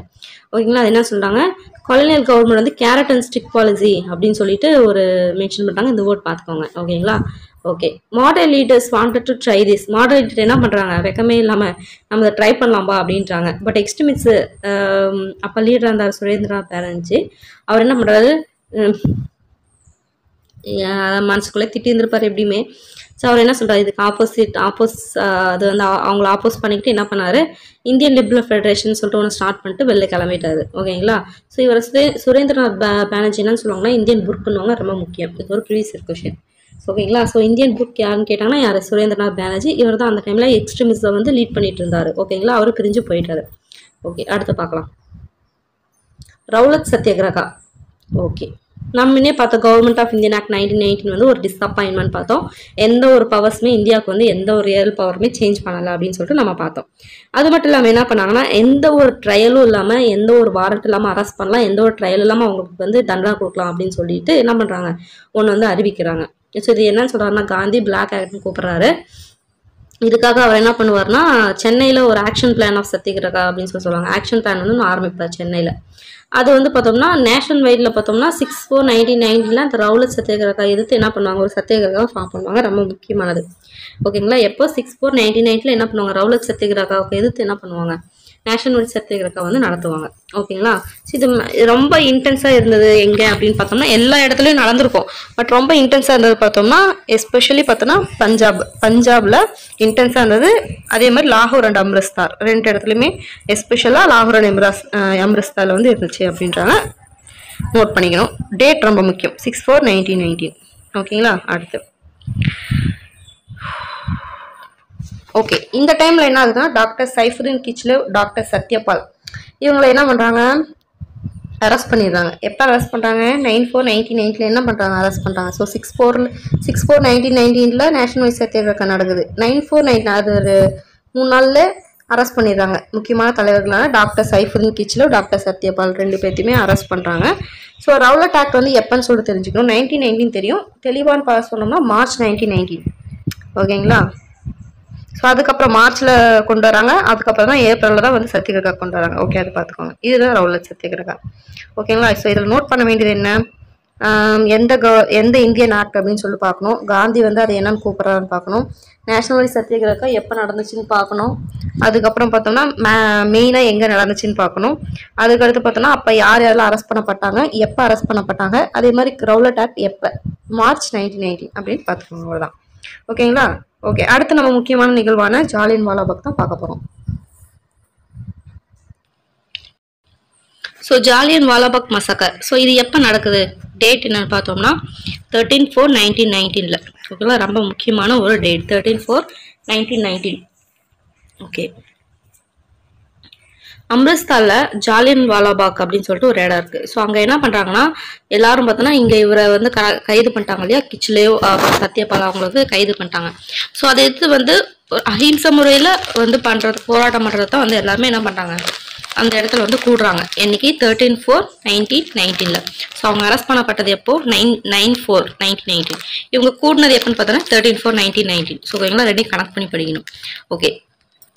அன்னைக்கு அதுவும் இல்லாமல் அன்னைக்கு என்ன பார்த்தோம்னா பைசாக்கி டேன்னுவாங்க. பைசாக்கி டேனா என்னன்னா ஸ்ப்ரிங் ஹார்வெஸ்ட் ஃபெஸ்டிவல்னுவாங்க. சீக்ஸ் இருக்காங்க இல்லையா அவங்களுக்கு ஸ்ப்ரிங் ஹார்வெஸ்ட் ஃபெஸ்டிவலை தான் பைசாக்கி டே அப்படின்னு சொல்லிட்டு சொல்லுவாங்க. ஸோ ஒரு ஆயிரக்கணக்கான பேர் வந்து என்ன பண்ணுறாங்க அந்த இடத்துல வந்து அசம்பிள் பண்ணுறாங்க ஓகேங்களா. ஸோ அந்த இடத்துக்கு என்ன பண்ணுறாங்க, லுட்டினன்ட் கவர்மெண்ட், அந்த லுட்டினன்ட் கவர்மெண்ட் சரி கவர்னர் பஞ்சாபோட லுட்டினன்ட் இருப்பாங்க இல்லையா அவர் தான் மைக்கேல் டயர் ஓகேங்களா. ஜென்ரல் பார்த்தோம்னா ரெஜினால்ட் டயர். ரெண்டுக்கும் வந்து வித்தியாசம் புரிஞ்சுக்கணும். அவங்க ரெண்டு பேருமே டயர் தான் வரும். ஸோ வந்து மைக்கேல் டயர்ன்ற பார்த்தோம்னா லுட்டினன்ட் கவர்னர் ஆஃப் பஞ்சாப். இதே வந்து ஒரு கொஸ்டினை கொடுத்துருக்காங்க, ரெண்டு பேர்த்தையும் கவர்னர் ஜென்ரல்ன்றதை மாற்றி கொடுத்து. லுட்டினன்ட் கவர்னர் யாரு, மைக்கேல் டயர். ஜென்ரல் அதாவது ரெஜினால்ட் டயர்ன்றது யார் பார்த்தோம்னா ஜென்ரல். ஐ திங்க் உங்களுக்கு வந்து ஓரளவுக்கு நான் சொல்றது கிளியர் ஆயிருக்கும்னு நினைக்கிறேன். ரெண்டு பேருக்கு வித்தியாசம் புரிஞ்சுக்கணும். ஸோ இதுல வந்து ஃபயர் பண்ணது யாருன்னு பார்த்தோம்னா இந்த ஜென்ரலான ரெஜினால்ட் டயர். இவர் தான் என்ன பண்றாரு, சுட ஆரம்பிக்கிறாரு. கிட்டத்தட்ட ஒரு 10 நிமிஷத்துக்கு தொடர்ந்து வந்து சுடுறாங்க. ஸோ இதுல பார்த்தோம்னா அஃபிஷியலா 379 பேர் தான் கொல்லப்பட்டாங்க அப்படின்றாங்க. பட் அன்அஃபிஷியலா உண்மையிலேயே 1000 பேருக்கு மேல சாகுது. குழந்தைங்க, பொம்பளைங்க, வயசானவங்கன்னு கூட இல்லாம 1000 பேருக்கு மேல என்ன பண்றாங்க அங்க வந்து இறந்து போறாங்க ஓகேங்களா. ஸோ அஃபிஷியலா எவ்வளோன்னு கேட்பாங்க, 379 செத்துட்டாங்க அப்படின்றாங்க. பட் அன்அஃபிஷியலா 1000 பேருக்கு மேல இறந்து போறாங்க. அந்த இடத்துல மார்ஷல் லா என்ன பண்றாங்க, டிக்ளேர் பண்றாங்க. மார்ஷல் லானா என்ன பண்ணுவாங்க, அதாவது வந்து பார்த்தோம்னா சந்தேகத்து பேர்ல யாருனாலும் கொல்லலாம், சுடலாம், அந்த மாதிரி வந்து இது பண்றது மார்ஷல் லா. யாரும் வெளில வரக்கூடாது, அந்த மாதிரி வந்து அவங்களுக்கு பனிஷ்மெண்ட், இந்த மாதிரிலாம் தான், அதை தான் மார்ஷல் லா அப்படின்னு சொல்லுவாங்க. சரி ஓகே. அது மட்டும் இல்லாமல் என்ன பண்ணாங்கன்னா எஸ்பெஷலா பஞ்சாப்ல அம்ரிஸ்தார்ல தான் வந்து மெயினா இது நடந்துச்சு இல்லையா. அங்க இருக்கவங்களை வந்து ஃபிளாக்னா என்னன்னா அந்த சாட்டையால் அடிக்கிறது. அதே மாதிரி பார்த்தோம்னா தெருவில் வந்து கிரால் பண்ணி முட்டி போட்டு நடக்க சொல்லி பண்றது, இந்த மாதிரிலாம் பல வாரம் அவங்கள வந்து கொடுமைப்படுத்துறாங்க. அப்பதான் என்ன பண்றாருன்னா ரவீந்திரநாத் தாகூர் வந்து என்ன பண்றாரு, ரொம்ப முக்கியமான ஒரு பாயிண்ட். ஸோ யார் யார் அவங்களோட இது என்ன, யார் யார் என்னென்னத்தை வந்து திருப்பி கொடுத்தாங்கன்றதை தெரிஞ்சுக்கணும். ரவீந்திரநாத் தாகூர் வந்து ப்ரொட்டஸ்ட் லெட்டர் எழுதுறாரு. இந்த மாதிரி வந்து உங்களோட மனுஷங்களை வந்து இந்த மாதிரி நடத்துற உங்களோட இதெல்லாம் எங்களுக்கு தேவையில்லை, அதாவது நீங்க ஹியூமானிட்டிக்கு வந்து காட்டல அப்படின்றதுனால நான் என்ன பண்றேன், உங்களால என்ன பெருமை, இந்த படுத்துற பெருமை, நீங்க படுத்தின பெருமை வந்து வேஸ்ட் அப்படின்னு சொல்லிட்டு என்ன பண்ற ஒரு ப்ரொட்டஸ்ட் லெட்டர் இந்த மாதிரி எழுதுறாரு. என்னைக்கு பார்த்தோம்னா 31/5/1919 31/5/1919 வந்து ரவீந்திரநாத் தாகூர் வந்து எழுதுறாரு. எழுதிட்டு அவரோட நைட்ஹுட் வந்து கொடுத்துருப்பாங்க. நைட்ஹுட் அப்படின்னு சொல்லிட்டு ஒரு மெடல் கொடுத்துருப்பாங்க, அதையும் திருப்பி கொடுத்துருவாரு. எப்போ லெட்டர் எழுதுவாரு, 31/5/1919 நைட்ஹுட் மெடலை திருப்பி கொடுத்துருவாரு. காந்திஜி என்ன பண்ணுவார்னா கைசர் ஹை ஹிந்த் அப்படின்னு சொல்லிட்டு அவரோட மெடல் வந்து கொடுத்துருவாரு. ஓகேங்களா. ஸோ ரொம்பவே முக்கியமான ஒரு பாயிண்ட்டு. ஸோ 12th பார்த்தீங்கன்னா இன்னும் வந்து சொல்லியிருப்பாங்க நிறையா, என்னென்ன மெடல் வாங்கியிருக்காரு காந்திஜி அப்படின்னு சொல்லிட்டு. ஸோ அது பார்த்தோம்னா 12th இருக்குது, அதை பார்த்துக்கோங்க. ஸோ இதனால தான் இந்த விஷயம், அதாவது இந்த ஜாலியன் வாலாபாக் நடந்துச்சு இல்லையா. ஸோ இதனால தான் பார்த்தோம்னா நேரு வந்து என்ன பண்ணுவார், பாலிடிக்ஸில் ஃபுல் அண்ட் ஃபுல் வந்து களத்தில் குதிக்கிறதுக்கு காரணமே இந்த ஜாலியன் வாலாபாகால தான். அதுக்கு முன்னாடி வந்து அவ்வளோவா பெருசாக வந்து கண்டுக்க மாட்டாரு. என்னைக்கு இந்த ஜாலியன் வாலாபாக் நடக்குதோ அப்போதான் ஃபுல் அண்ட் ஃபுல் வந்து பாலிடிக்ஸில் வந்து குதிப்பார் எக்ஸ்ட்ரீம் லெவலில். ஓகேங்களா. ஓகே. ஸோ இதை நம்ம தெரிஞ்சுக்க வேண்டியது ஃபர்ஸ்ட் டேட் மறக்கவே கூடாது. 13/4/1919 நடந்துச்சு. எங்கே நடந்துச்சு, ஜாலியன் வாலாபாக், பஞ்சாப்ல அம்ரிஸ்தர்ல இருக்க ஜாலியன் வாலாபாக். ஸோ என்னைக்கு நடந்துச்சு பார்த்தோம்னா பைசாக்கி டே. பைசாக்கி டேனா என்னன்னு பார்த்தோம்னா சீக்ஸ்க்கான ஸ்ப்ரிங் ஹார்வெஸ்ட் ஃபெஸ்டிவல் அப்படின்வாங்க. ஓகே. இதில் இன்வால்வ் ஆனவங்க 2 பேர். ஃபர்ஸ்ட் யாரு, லுட்னன்ட் கவர்னர், பஞ்சாபோட லுட்னன்ட் கவர்னர். அவர் யாரு, மைக்கேலோ டயர். ஜென்ரல் யாரு, ரெஜினால் டயர். சுட்டது யாரு, ரெஜினால் டயர். ஜென்ரலான ரெஜினால் டயர். கிட்டத்தட்ட 10 நிமிஷத்துக்கு மேலே என்ன பண்றாங்க, சொல்றாங்க. அஃபிஷியலாக எவ்வளோ செத்துட்டாங்க சொல்றாங்க, 379. பட் உண்மையிலேயே வந்து 1000 பேருக்கு மேலே செத்து போறாங்க. மார்ஷல் லா டிக்ளேர் பண்றாங்க. ரவீந்திரநாத் தாகூர் என்ன பண்றாரு, 31/5/1919 ப்ரொட்டஸ்ட் லெட்டர் எழுதிட்டு அவரோட நைட்ஹுட் வந்து கொடுக்குறாரு, திருப்பி கொடுத்துட்றாரு. காந்திஜி என்ன பண்றாருன்னா அவரோட கைசரை ஹிந்த் அப்படின்னு சொல்ற மெடலை வந்து திருப்பி கொடுத்துட்றாரு. ஸோ அது மட்டும் இல்லாமல் இந்த ஈவெண்ட்டை வந்து பேஸ் பண்ணி இதை பார்த்ததுலேருந்து தான் ரொம்ப அதிர்ச்சி ஆகிட்டு ஃபுல் அண்ட் ஃபுல் வந்து நேரு என்ன பண்ணுறாரு, எக்ஸ்ட்ரீம் பாலிட்டிக்ஸில் குதிக்கிறாரு. ஸோ இது வந்து ஒரு previous year question. So which event is responsible for Nehru to participate in extreme politics அப்படின்னு சொல்லி கொஷின் கேட்டிருந்தாங்க. எது பார்த்தோன்னா ஜாலியன் வாலாபாக். ஓகேங்களா. ஓகே. அடுத்து பார்த்தோன்னா Khilafat movement. So first world war நம்மளுக்கு நல்லாவே தெரியும். 1914 1918 நடந்துச்சுன்னு சொல்லிட்டு 1914 ஸ்டார்ட் ஆகிட்டு 1918 நடந்துச்சு அப்படின்னு சொல்லி நம்மளுக்கு நல்லாவே தெரியும். அப்போ என்ன பண்ணுவாங்கன்னு பார்த்தோம்னா, அதாவது துர்க்கியில் கலிஃப் அப்படின்னு சொல்லிட்டு ஒருத்தர் இருப்பார். அவர் யார் அப்படின்னு பார்த்தோம்னா வேர்ல்டில் இருக்க எல்லா முஸ்லீம்ஸ்க்கும் தலைவர் மாதிரி. இப்போ எப்படி வேர்ல்டில் இருக்க எல்லா கிறிஸ்டியன்ஸ்க்கும் போப் ஆண்டவர்னுவாங்க இல்லையா, போப் அப்படின்வாங்க இல்லையா, அந்த மாதிரி முஸ்லீம்ஸ் வேர்ல்டில் இருக்க எல்லா முஸ்லீம்ஸ்க்கும் பார்த்தோம்னா தலைவர் இந்த காலிஃப் தான். இவரை என்ன பண்றாங்கன்னா ரொம்ப வந்து ஒரு மாதிரி கீழ்த்தரமா நடத்த ஆரம்பிக்கிறாங்க அந்த கிலாஃபத் மூமெண்ட், சரி அந்த கலிஃப். அப்ப என்ன பண்றாங்கன்னா இதை பார்த்துட்டு கடுப்பாயிட்டு அலி பிரதர்ஸ்னா யாருன்னா மௌலானா முகமது அலி, மௌலானா சௌகத் அலி, இவங்க 2 பேர் என்ன பண்றாங்க, கிலாஃபத் மூமெண்ட் வந்து ஸ்டார்ட் பண்றாங்க. ஸோ ரொம்ப முக்கியம். அலி பிரதர்ஸ்னா யாருன்னு கேட்பாங்க, மௌலானா முகமது அலி, மௌலானா சௌகத் அலி. ஓகே. காந்தி வந்து என்ன நினைச்சாரு, ஓகே இதாண்டா சமயம், இந்த சான்ஸை யூஸ் பண்ணி உங்களுக்கு சப்போர்ட் பண்ணி இந்து முஸ்லீம் 2 பேர்த்தையும் நம்ம என்ன பண்ணலாம், யுனைட் பண்ணலாம், நம்ம வந்து 2 பேர்த்தையும் ஒன்றா சேர்க்கலாம்னு சொல்லிட்டு என்ன பண்ணாரு, இவர் போய் சப்போர்ட் பண்ணுவார் முஸ்லீம்ஸ்க்கு வந்து நாங்களும் வந்து உங்களுக்கு சப்போர்ட் பண்ணுறோம், கிலாஃபத் மூமெண்ட்டுக்கு இது பண்ணுறோம்னு சொல்லிட்டு சம்மந்தமே இல்லாமல் ஆஜராவார். இதை வந்து யூஸ் பண்ணிக்கலாம்னு சொல்லிட்டு. ஓகே. அப்போ என்ன பண்ணுவாங்கன்னா கிலாஃபத் கான்ஃபரன்ஸ் வந்து நடக்கும். ஆல் இந்தியா கிலாஃபத் கான்ஃபரன்ஸ் நடக்கும். எப்போன்னு பார்த்தோம்னா நவம்பர் 1919 ரொம்ப முக்கியம். So November 1919 all India Khilafat conference நடக்கும். எங்கே பார்த்தோம்னா டெல்லியில் நவம்பர் 1919. அப்போ சௌகத் அலி வந்து 3 நேஷனல் ஸ்லோகன் சொல்லுவார், ரொம்ப முக்கியமான ஒரு பாயிண்ட். ஓகேங்களா. என்னென்ன சொல்லுவார் பார்த்தோன்னா ஃபர்ஸ்ட் அல்லாஹூ அக்பர்னுவார், வந்தே மாதரம்னுவார், அதே மாதிரி ஹிந்து முஸ்லாம் கி ஜெய் அப்படின்வார். என்னென்னது, அல்லாஹூ அக்பர், வந்தே மாதரம், ஹிந்து முஸ்லாம் கி ஜெய், ரொம்ப முக்கியமானது. ஓகே. அடுத்து பார்த்தோம்னா சொன்னது யாருன்னா சௌகத் அலி. ஓகேங்களா. ஓகே.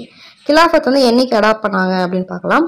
9/6/1920 ரொம்ப முக்கியமானது. ஸோ தமிழ்நாடுக்குன்னு தனியாக ஒரு கிலாஃபத் இருக்கும், கிலாஃபத் டே இருக்கும், அதை நம்ம பார்க்கலாம். தமிழ்நாடு அப்படின்னு பார்க்கும்போது பார்க்கலாம். ஸோ இது பார்த்தோம்னா 9/6/1920 இயர் ரொம்ப முக்கியம். ஓகேங்களா. 9/6/1920 ஏன்னா வந்து இதில் கேட்பாங்க, குரோனாலஜிக்கல் ஆர்டரில் வந்து கேட்பாங்க. எப்படி கேட்பாங்க, கிலாஃபத் மூமெண்ட்டா, ஆகஸ்ட் ஆஃபர், கிலாஃபத் மூமெண்ட், ஜாலியன் வாலாபாக், அப்புறம் வேற என்ன இருக்கு, காந்தி ஸ்மட் மூமெண்ட். இந்த மாதிரி கூட கொடுத்துட்டு என்ன பண்ணுவாங்க, குரோனாலஜிக்கல் ஆர்டர் எதுக்கப்புறம் எது நடந்துச்சுன்னு மாற்றுங்க அப்படின்னு சொல்லி கொடுப்பாங்க. ஸோ அப்போ எதுக்கப்புறம் என்ன நடந்துச்சுன்னு தெரிஞ்சாதான் நம்ம என்ன பண்ண முடியும், இதை நம்ம சூஸ் பண்ண முடியும். ஓகே, ஸோ கிலாஃபத் மூமெண்ட் பார்த்தோம்னா ஃபர்ஸ்ட் வேர்ல்டு வார் நமக்கு தெரியும் 1940 1918 நடக்கும். அப்போ என்ன பண்ணுவாங்கன்னா துருக்கியில் இருக்க காலிஃபை என்ன பண்ணுவாங்க, அவர் யார், உலகத்தில் இருக்க எல்லா முஸ்லீமுக்கு ஹெட் அவர் தான். அவர் கண்டபடி ட்ரீட் பண்ணுவாங்க. அதனால என்ன பண்ணுவாங்க, ஆலி பிரதர்ஸ் மௌலானா முகமது அலி, மௌலானா சவுகத் அலி, இவங்க 2 பேர் சேர்ந்து என்ன பண்ணுவாங்க, கிலாஃபத் மூமெண்ட் சொல்லிட்டு ஒன்று ஸ்டார்ட் பண்ணுவாங்க அவங்க சப்போர்ட் பண்ணுற வகையில். ஸோ காந்தி இதாண்டா சாக்கு, இது மூலிமா ஹிந்து முஸ்லீம் 2 பேர்த்தையும் ஒன்றா சேர்த்து நம்ம இந்தியாவுக்கு சப்போர்ட் பண்ண வைக்கலாம் அப்படின்னு சொல்லிட்டு என்ன பண்ணுவார், அவர் போய் சப்போர்ட் பண்ணுவார். ஸோ இது மூலிமா ஆல் இந்தியா கிலாஃபத் கான்ஃபரன்ஸ் நடக்கும் டெல்லியில். எப்போன்னு பார்த்தோம்னா நவம்பர் 1990 நடக்கும். அந்த டைமில் என்ன பண்ணுவாங்கன்னா சவுகத் அலி 3 ப்ரப்போசல் வைப்பார், ஒரு ஸ்லோகன் மாதிரி. என்னன்னு பார்த்தோம்னா அல்லாஹூ அக்பர், வந்தே மாதரம், ஹிந்து முஸ்லமான் கி ஜே அப்படின்னு சொல்லிட்டு சொல்லுவார். ஓகேங்களா. ஓகே, கிலாஃபத் எப்போ அடாப்ட் பண்ணியிருப்பாங்க அப்படின்னு பார்த்தோம்னா 9/6/1920 ரொம்ப முக்கியம். 9/6/1920 அடாப்ட் பண்ணியிருப்பாங்க. ஓகே, இதை இது பண்ணுறது கிலாஃபத் மூமெண்ட் இது பண்ணுறதுக்கு என்ன பண்ணுவாங்கன்னா காந்தி நான் கோஆப்ரேஷன் மூமெண்ட், ஒத்துழையாமை இயக்கம் சொல்லுவாங்க இல்லையா, அந்த நான் கோஆப்ரேஷன் மூமெண்ட்டை ஆரம்பிப்பார்.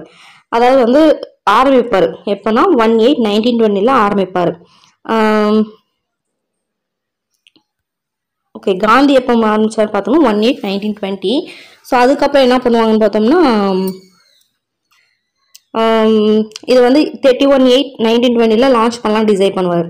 ஸோ பிகின் பண்ணது பார்த்தோம்னா 1/8/1920. ஸோ லான்ச் பண்ணலாம் டிசைட் பண்ணது 31/8/1920. வித்தியாசத்தை புரிஞ்சுக்கணும். அதோட ஐடியா தோணுது பிகின் பண்ணது 1/8/1920. அதை லான்ச் பண்ணலாம் டிசைட் பண்ணது 31/8/1920.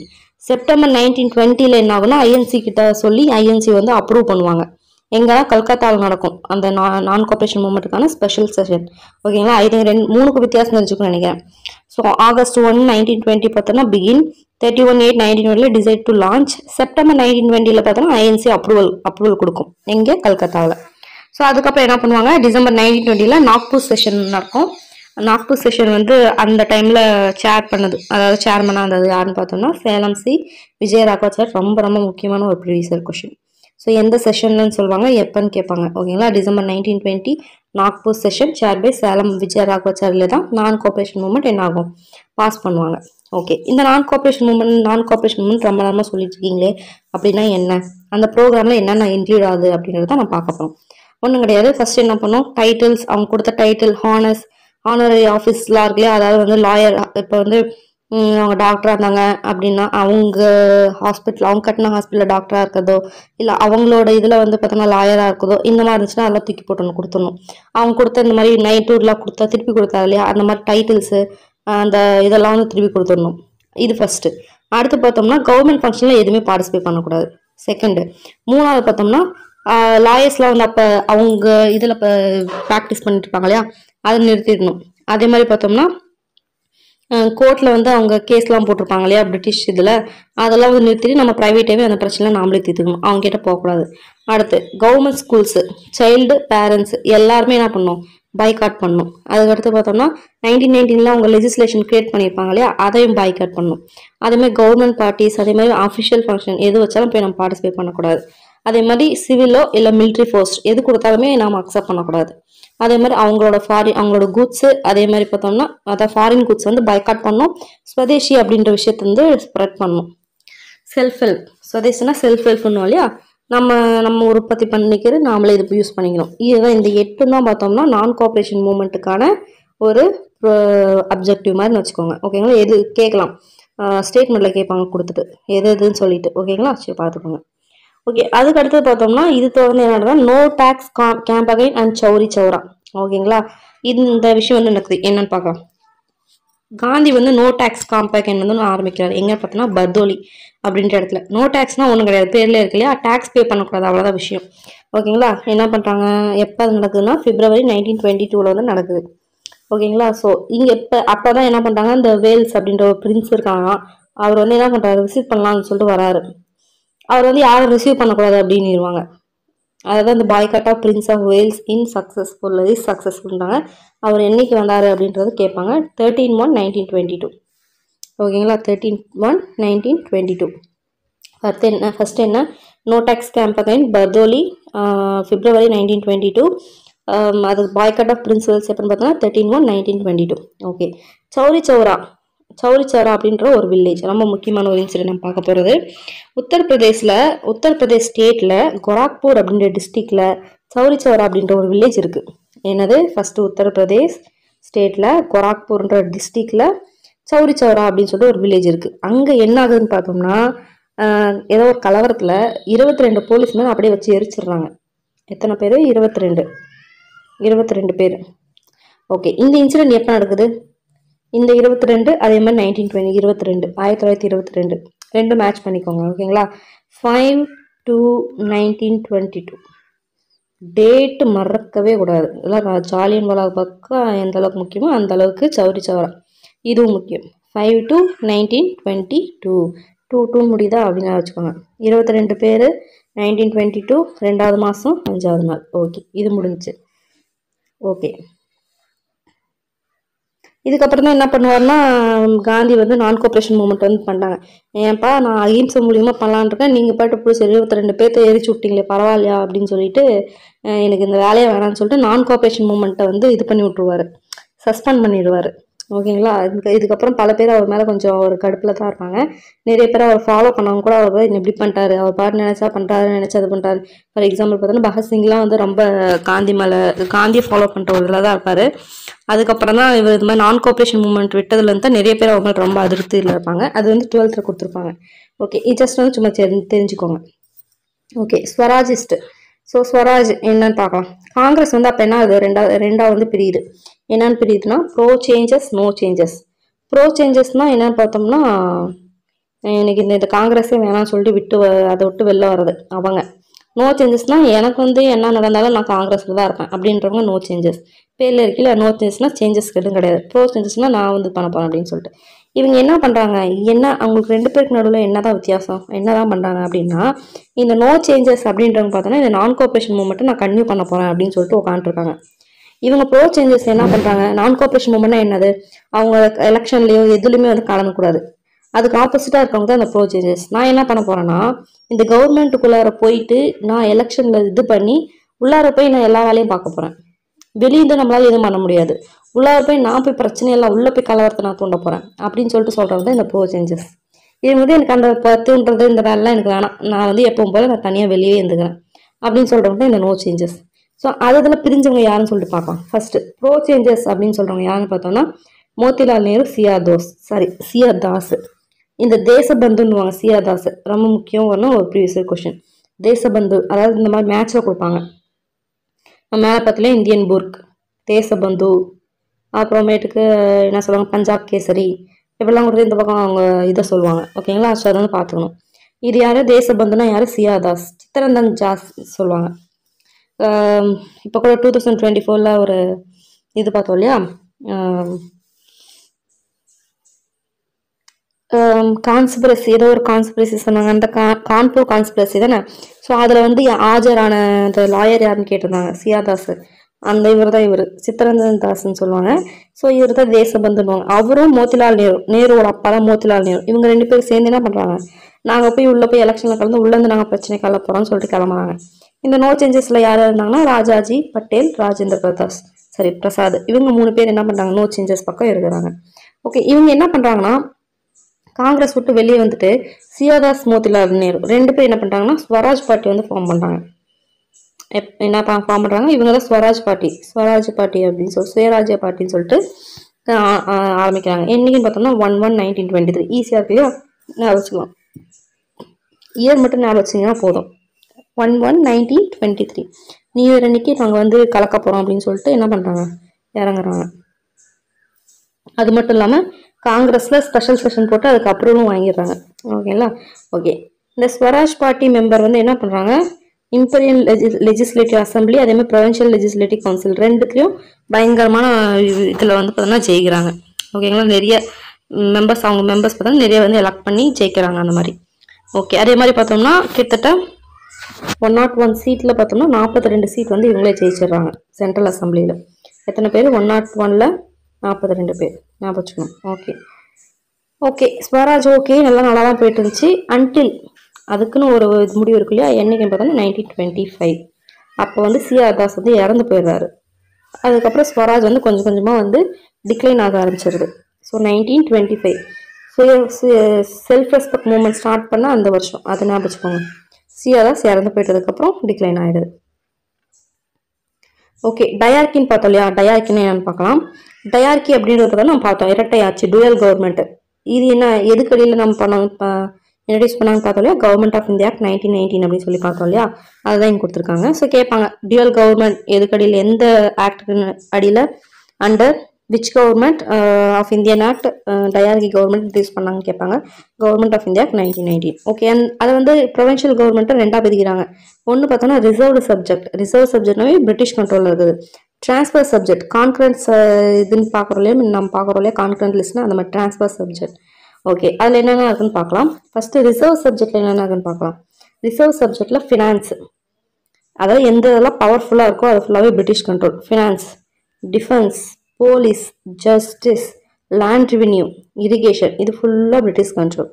மற்றபடி கொஞ்சம் வந்து இதாக இருக்கிற மாதிரி இருக்கிறதெல்லாம் local self government, education, public health, public work, agriculture, forest and fishery, இந்த மாதிரி நம்ம இறங்கி வேலை செய்கிற இடம்லாம் ஃபுல்லாக என்னது இந்தியன் மினிஸ்ட்ரிக்கு வந்து கொடுத்துட்றாங்க.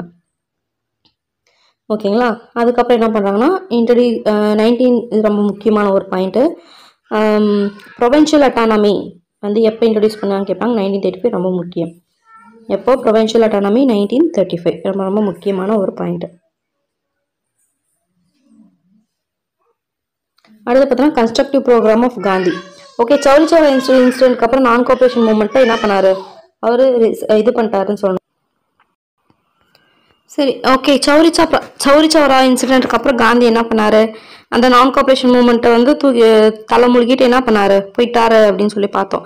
அதுக்கப்புறம் தான் இந்த Swaraj movement, Swaraj party start ஆனது. மற்றதெல்லாம் வந்து ஒரு என்ன பண்ணுறது தெரியாமல் ஒரு மந்த நிலமையில இருக்கும் அந்த இது எல்லாமே. அதுக்கப்புறம் என்ன ஆகும் அப்படின்னு சொல்லிட்டு தான் நான் பார்க்க போகிறோம். ஸோ இது என்ன ஆகுன்னு பார்த்தோம்னா காந்தி வந்து அப்போ சும்மா கிடையாது. என்ன பண்ணாருன்னா வீட்டில் உட்காந்து என்ன பண்ணாரு, அந்த காதி ப்ராடக்ட்ஸ்னுவாங்களே, கதர் ப்ராடக்ட்ஸ்லாம் இருக்கு இல்லையா, அதை வந்து ப்ரமோட் பண்ணுறது, ஹிந்து முஸ்லீம் அதில் ஒரு ஒற்றுமையை உருவாக்கணும் அப்படின்னு சொல்லிட்டு போராடுறது. அதே மாதிரி பார்த்தோன்னா அபாலிஷன் ஆஃப் அன்டச்சபிலிட்டி, இது மாதிரி விஷயத்தெல்லாம் பண்ணிட்டு இருந்தாரு. என்னென்னது promoting khadi, Hindu Muslim unity, abolition of untouchability, இதெல்லாம் வந்து பண்ணிட்டு இருந்தாரு. அவர் என்ன சொல்றாருன்னு பார்த்தோன்னா go throughout your districts and spread the message of khaddar, the message of Hindu-Muslim unity, the message of anti-untouchability, and take up in hand the youth of country and make them real soldiers of Swaraj அப்படின்னு சொல்லிட்டு ஒரு முழக்கமிட்டாரு. So இந்த இது கொடுத்துட்டு கூட என்ன பண்ணலாம், யார் சொன்னாங்கன்னு சொல்லிட்டு கேட்கலாம். ஒரு டைம் வந்து படிச்சு பார்த்துக்கோங்க. ஓகேங்களா. ஓகே, அது மட்டும் இல்லாமல் என்னன்னு சொல்றாரு, காங்கிரஸ் மேலாம் கம்பல்சரி கதர் தான் போடணும் அப்படின்னு சொல்றாங்க. அதே மாதிரி ஆல் இந்தியா ஸ்பின்னர்ஸ் அசோசியேஷனும் அந்த டைம்ல வந்து ஃபார்ம் பண்றாங்க.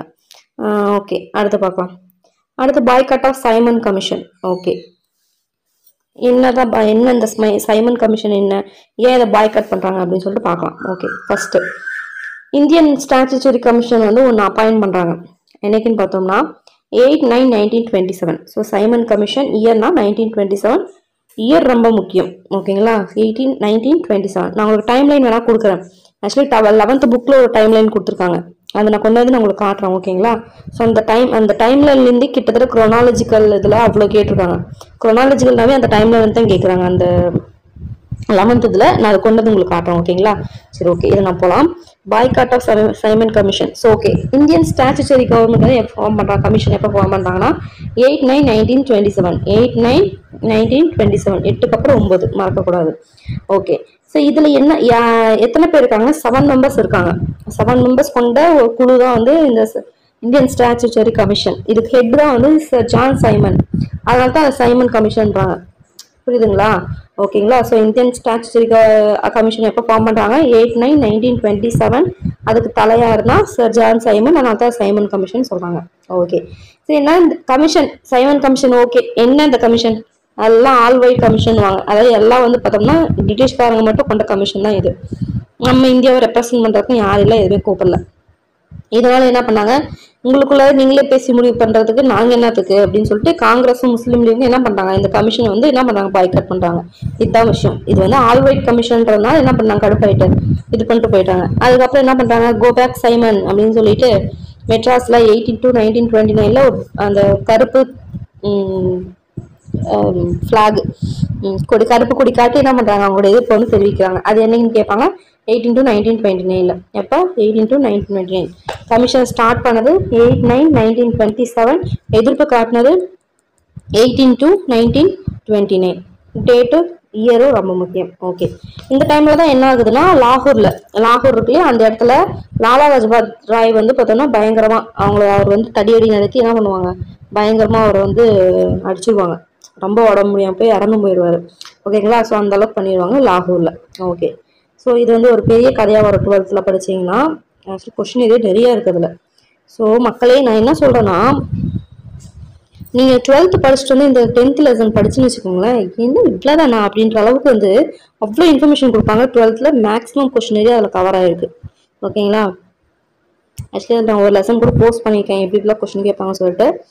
போய் அதை வேணா பாருங்க. பார்த்துட்டு இன்னும் மீதி இருக்கிறதெல்லாம் வேணும்னு சொன்னீங்கன்னா எனக்கு கமெண்ட் பண்ணீங்கன்னா நான் மற்றது கூட போடுறேன். ஓகேங்களா. சீரியஸ்லி நான் 12th படிச்சுட்டு இந்த லெசன்லாம் படிக்கும்போது என்னடா இது இவ்வளோதானா அப்படின்ற அளவுக்கு இருந்துச்சு. ஸோ 12th அவ்வளோ இன்ஃபர்மேஷன் இருக்குது, கொஸ்டின் ஏரியா இருக்குது. ஓகேங்களா. சரி, ஓகே, நான் பார்க்கலாம். ஸோ வந்து ஃபுல் அண்ட் ஃபுல் படிக்கணும் அப்படின்னு நினைக்கிறவங்க 12th புக் வந்து கன்ஃபார்ம் படிச்சு தான் ஆகணும். ஓகேங்களா. ஓகே, நெக்ஸ்ட் போகலாம்.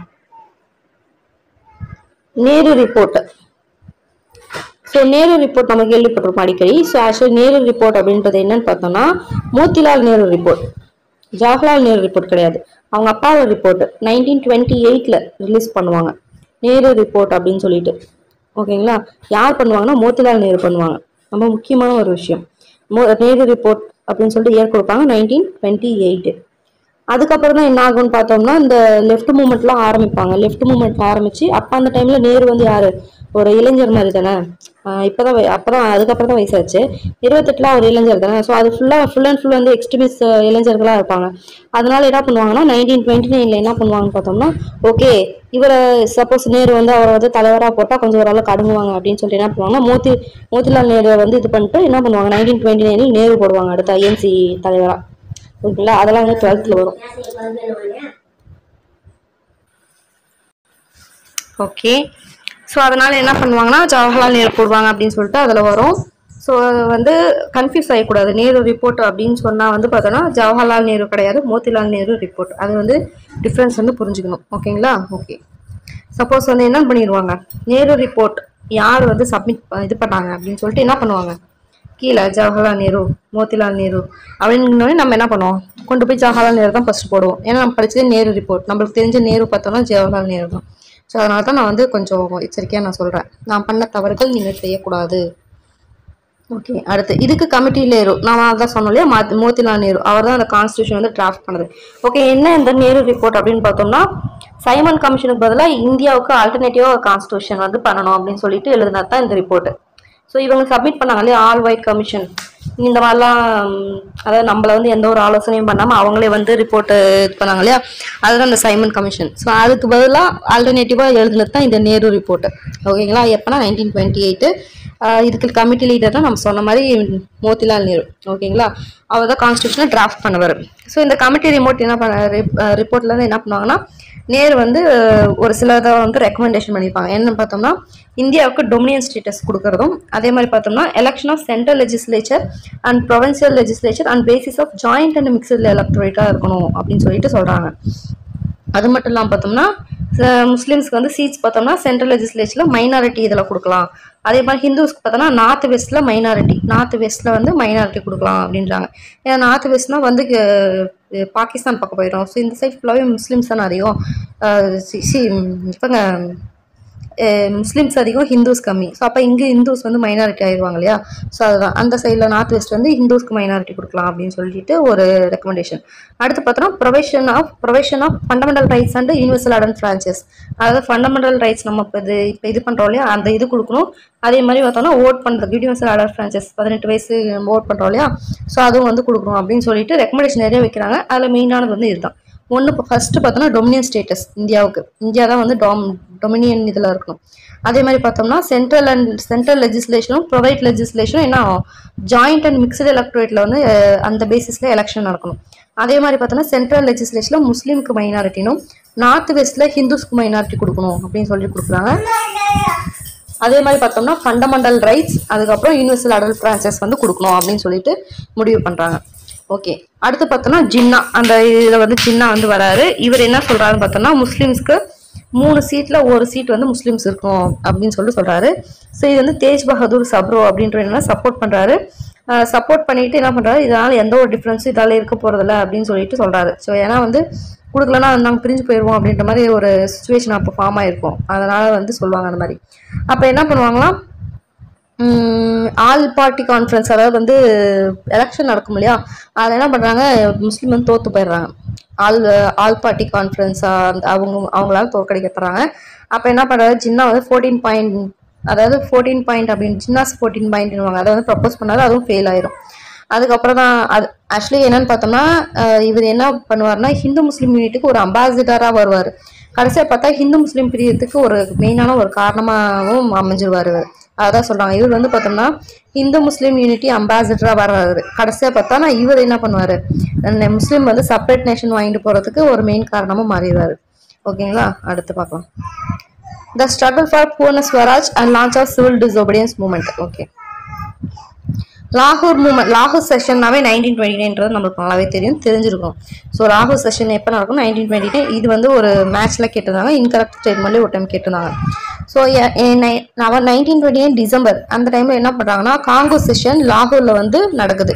அங்கே தான் வந்து பூர்ண ஸ்வராஜ் அப்படின்ற ஒரு விஷயத்த வந்து டிக்ளேர் பண்ணுவாங்க.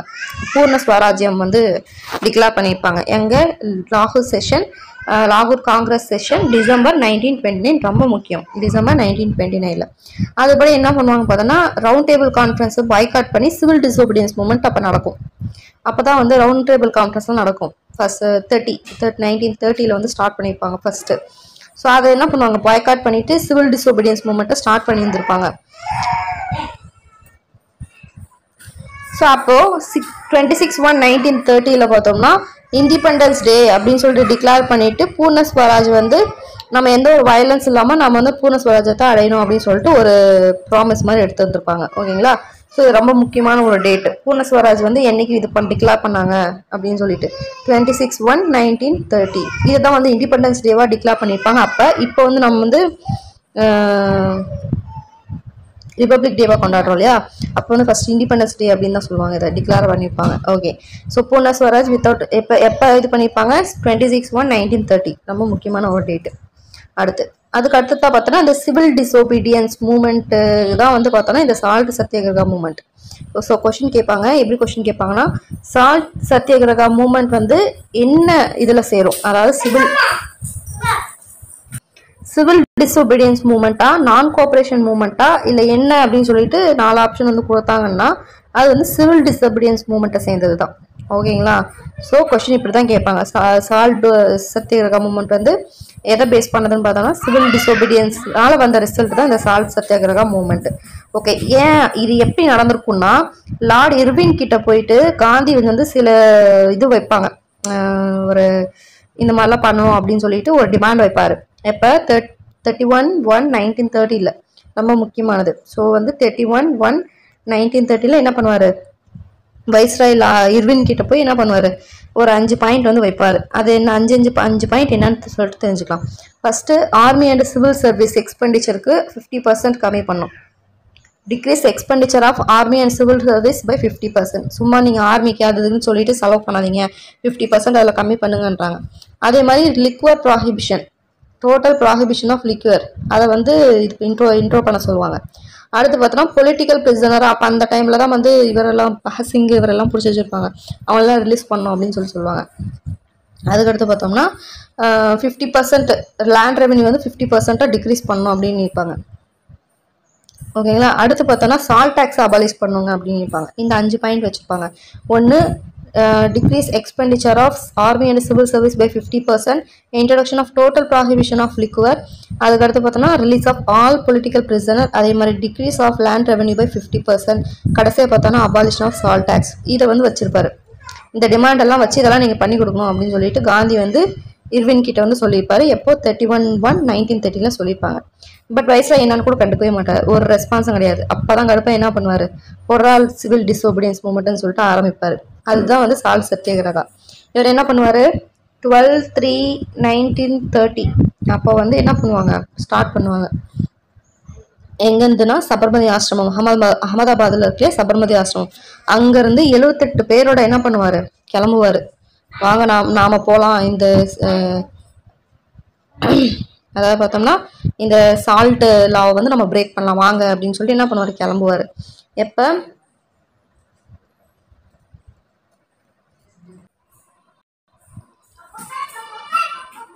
ஸோ என்னைக்கு இது ஸ்டார்ட் ஆகுது அப்படின்னு பார்த்தோம்னா 12/3/1930 வந்து ஸ்டார்ட் ஆகி கடைசியாக பார்த்தோம்னா 5/4/1930 வந்து பார்த்தோம்னா ரீச் ஆகுறாங்க தண்டி அப்படின்னு சொல்லிட்டு இடத்துக்கு. ஸோ தண்டி தான் பார்த்தோம்னா அவங்க வந்து போவாங்க. அங்கே உப்பு வந்து சத்தியாகிரகத்தை முடிக்கிறதுக்கு அவங்க ரீச் ஆகிற இடம் பார்த்தோம்னா தண்டி. ஸோ வந்து இதில் நம்ம ஞாபகம் வச்சுக்க வேண்டியது பார்த்தோம்னா எப்போ ஸ்டார்ட் பண்ணாங்கன்னு பார்க்கணும். 12/3/1930, 2க்கு அப்புறம் 3, அதுக்கப்புறம் எப்போ முடிக்கிறாங்கன்னா 5/4/1930 நெக்ஸ்ட் மந்த்து. ஓகேங்களா. ஸோ 5க்கு அப்புறம் 4க்கு அப்புறம் 5. ஸோ எப்படி இருந்தாலுமே 5க்கு அப்புறம் 4ன்னு சொல்லிட்டு வராது இல்லையா. சரி, 4க்கு அப்புறம் 5ன்னு சொல்ல முடியாதுல்ல, 2 மாதம் அவங்க போகலாம், 1 மாதம் தான் போகிறாங்க. ஸோ 12/3/1930 5/4/1930 போயிட்டு முடிக்கிறாங்க. இது பார்த்தோம்னா மைல்ஸ்ன்னு சொன்னா அவரோட அவரோட ஏஜ் பார்த்துக்கோங்க, 61 வயசுல அவர் போறாரு. இது எத்தனை நாள் ஆகுதுன்னா 24 நாள் ஆகுது போய் ரீச் ஆகிறதுக்கு தண்டிய. எத்தனை பேர் கூட போறாருன்னா 78 பேர் கூட போறாரு. எவ்வளோ கிலோமீட்டர், அதாவது மைல்ஸ் அப்படின்னு சொல்லிட்டு சொன்னோம்னா, மைல்ஸ் கணக்கு சொன்னோம்னா 241 மைல்ஸ், கிலோமீட்டர் கணக்கு சொன்னோம்னா 375 கிலோமீட்டர். ரெண்டுக்கும் வந்து தெரிஞ்சுக்கணும். ஸோ மைல்ஸ் வந்து 241 மைல்ஸ், கிலோமீட்டர் 375 கிலோமீட்டர். ஓகேங்களா. ரெண்டுக்கு வித்தியாசம் தெரிஞ்சுக்குது. மைல்ஸ் கொடுத்துருக்காங்க, இது வந்து கிலோமீட்டரில் கொடுத்துருக்காங்க. ஓகேங்களா. ஸோ ரெண்டுமே நோட் பண்ணிக்கணும். 241 மைல்ஸ், 375 கிலோமீட்டர். ஓகே. சால் சத்தியாகிரகா வந்து இங்கே மட்டும் தான் நடந்துச்சா அப்படின்னு பார்த்தா சவுத் இந்தியாவிலையும் நடந்துச்சு. தமிழ்நாட்டில் வந்து ராஜாஜி அவரோட தலைமை கீழே திருச்சி டு வேதாரண்யம் வந்து போகிறாங்க. திருச்சியிலேருந்து வேதாரண்யம் வந்து வராங்க. ஸோ இது பார்த்தோம்னா எது வழியாக போகிறாங்கன்னா கேரளா, ஆந்திரா அண்ட் பெங்கால் அந்த வழியாக போகிறாங்க. சரி, அங்கேயும் நடக்குது. அதாவது பார்த்தோம்னா அந்த கேரளா, ஆந்திரா, பெங்கால்லையும் பார்த்தோம்னா சால் சத்தியாகிரகா நடக்குது.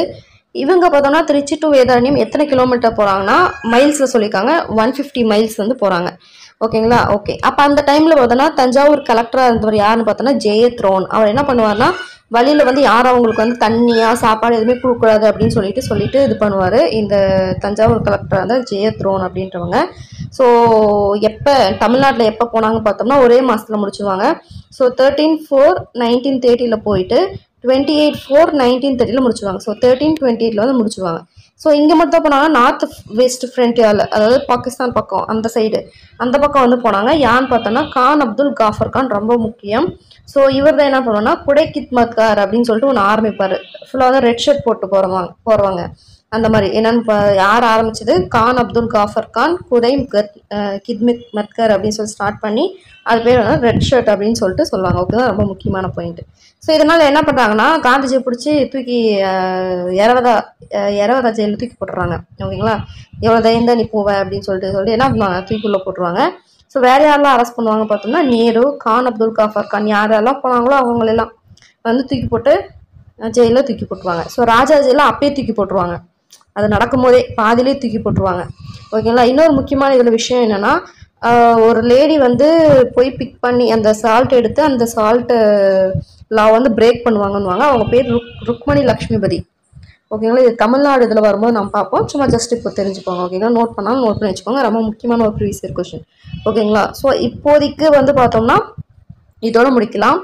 ஏன்னா இன்னும் நிறையா இருக்குது. ஓகேங்களா. ஒரே பாட்டெலாம் பார்க்க முடியாது. நம்ம இப்போ இது வரைக்கும் சால் சத்தியாகிரகா வரைக்கும் முடிக்கலாம். இன்னும் round table conference, Gandhi Irwin pact, அதுக்கப்புறம் தான் சுபாஷ் சந்திர போஸ்ல வருவார். அவர் வந்து நிறைய நடக்கும். அதுக்கப்புறம் கம்யூனிஸ்ட் பார்ட்டி வரும், லெஃப்ட் ஆக்ட் வரும். அதுக்கப்புறம் பார்த்தோன்னா ரெவல்யூஷனரி இது வருவாங்க. அப்போ தான் பகத்சிங் எல்லாம் வருவாங்க. அதுக்கப்புறம் பார்த்தோம்னா வேற யார் வருவாங்க, காங்கிரஸ் மினிஸ்ட்ரி வரது போகிறது, செகண்ட் வேர்ல்டு வார்.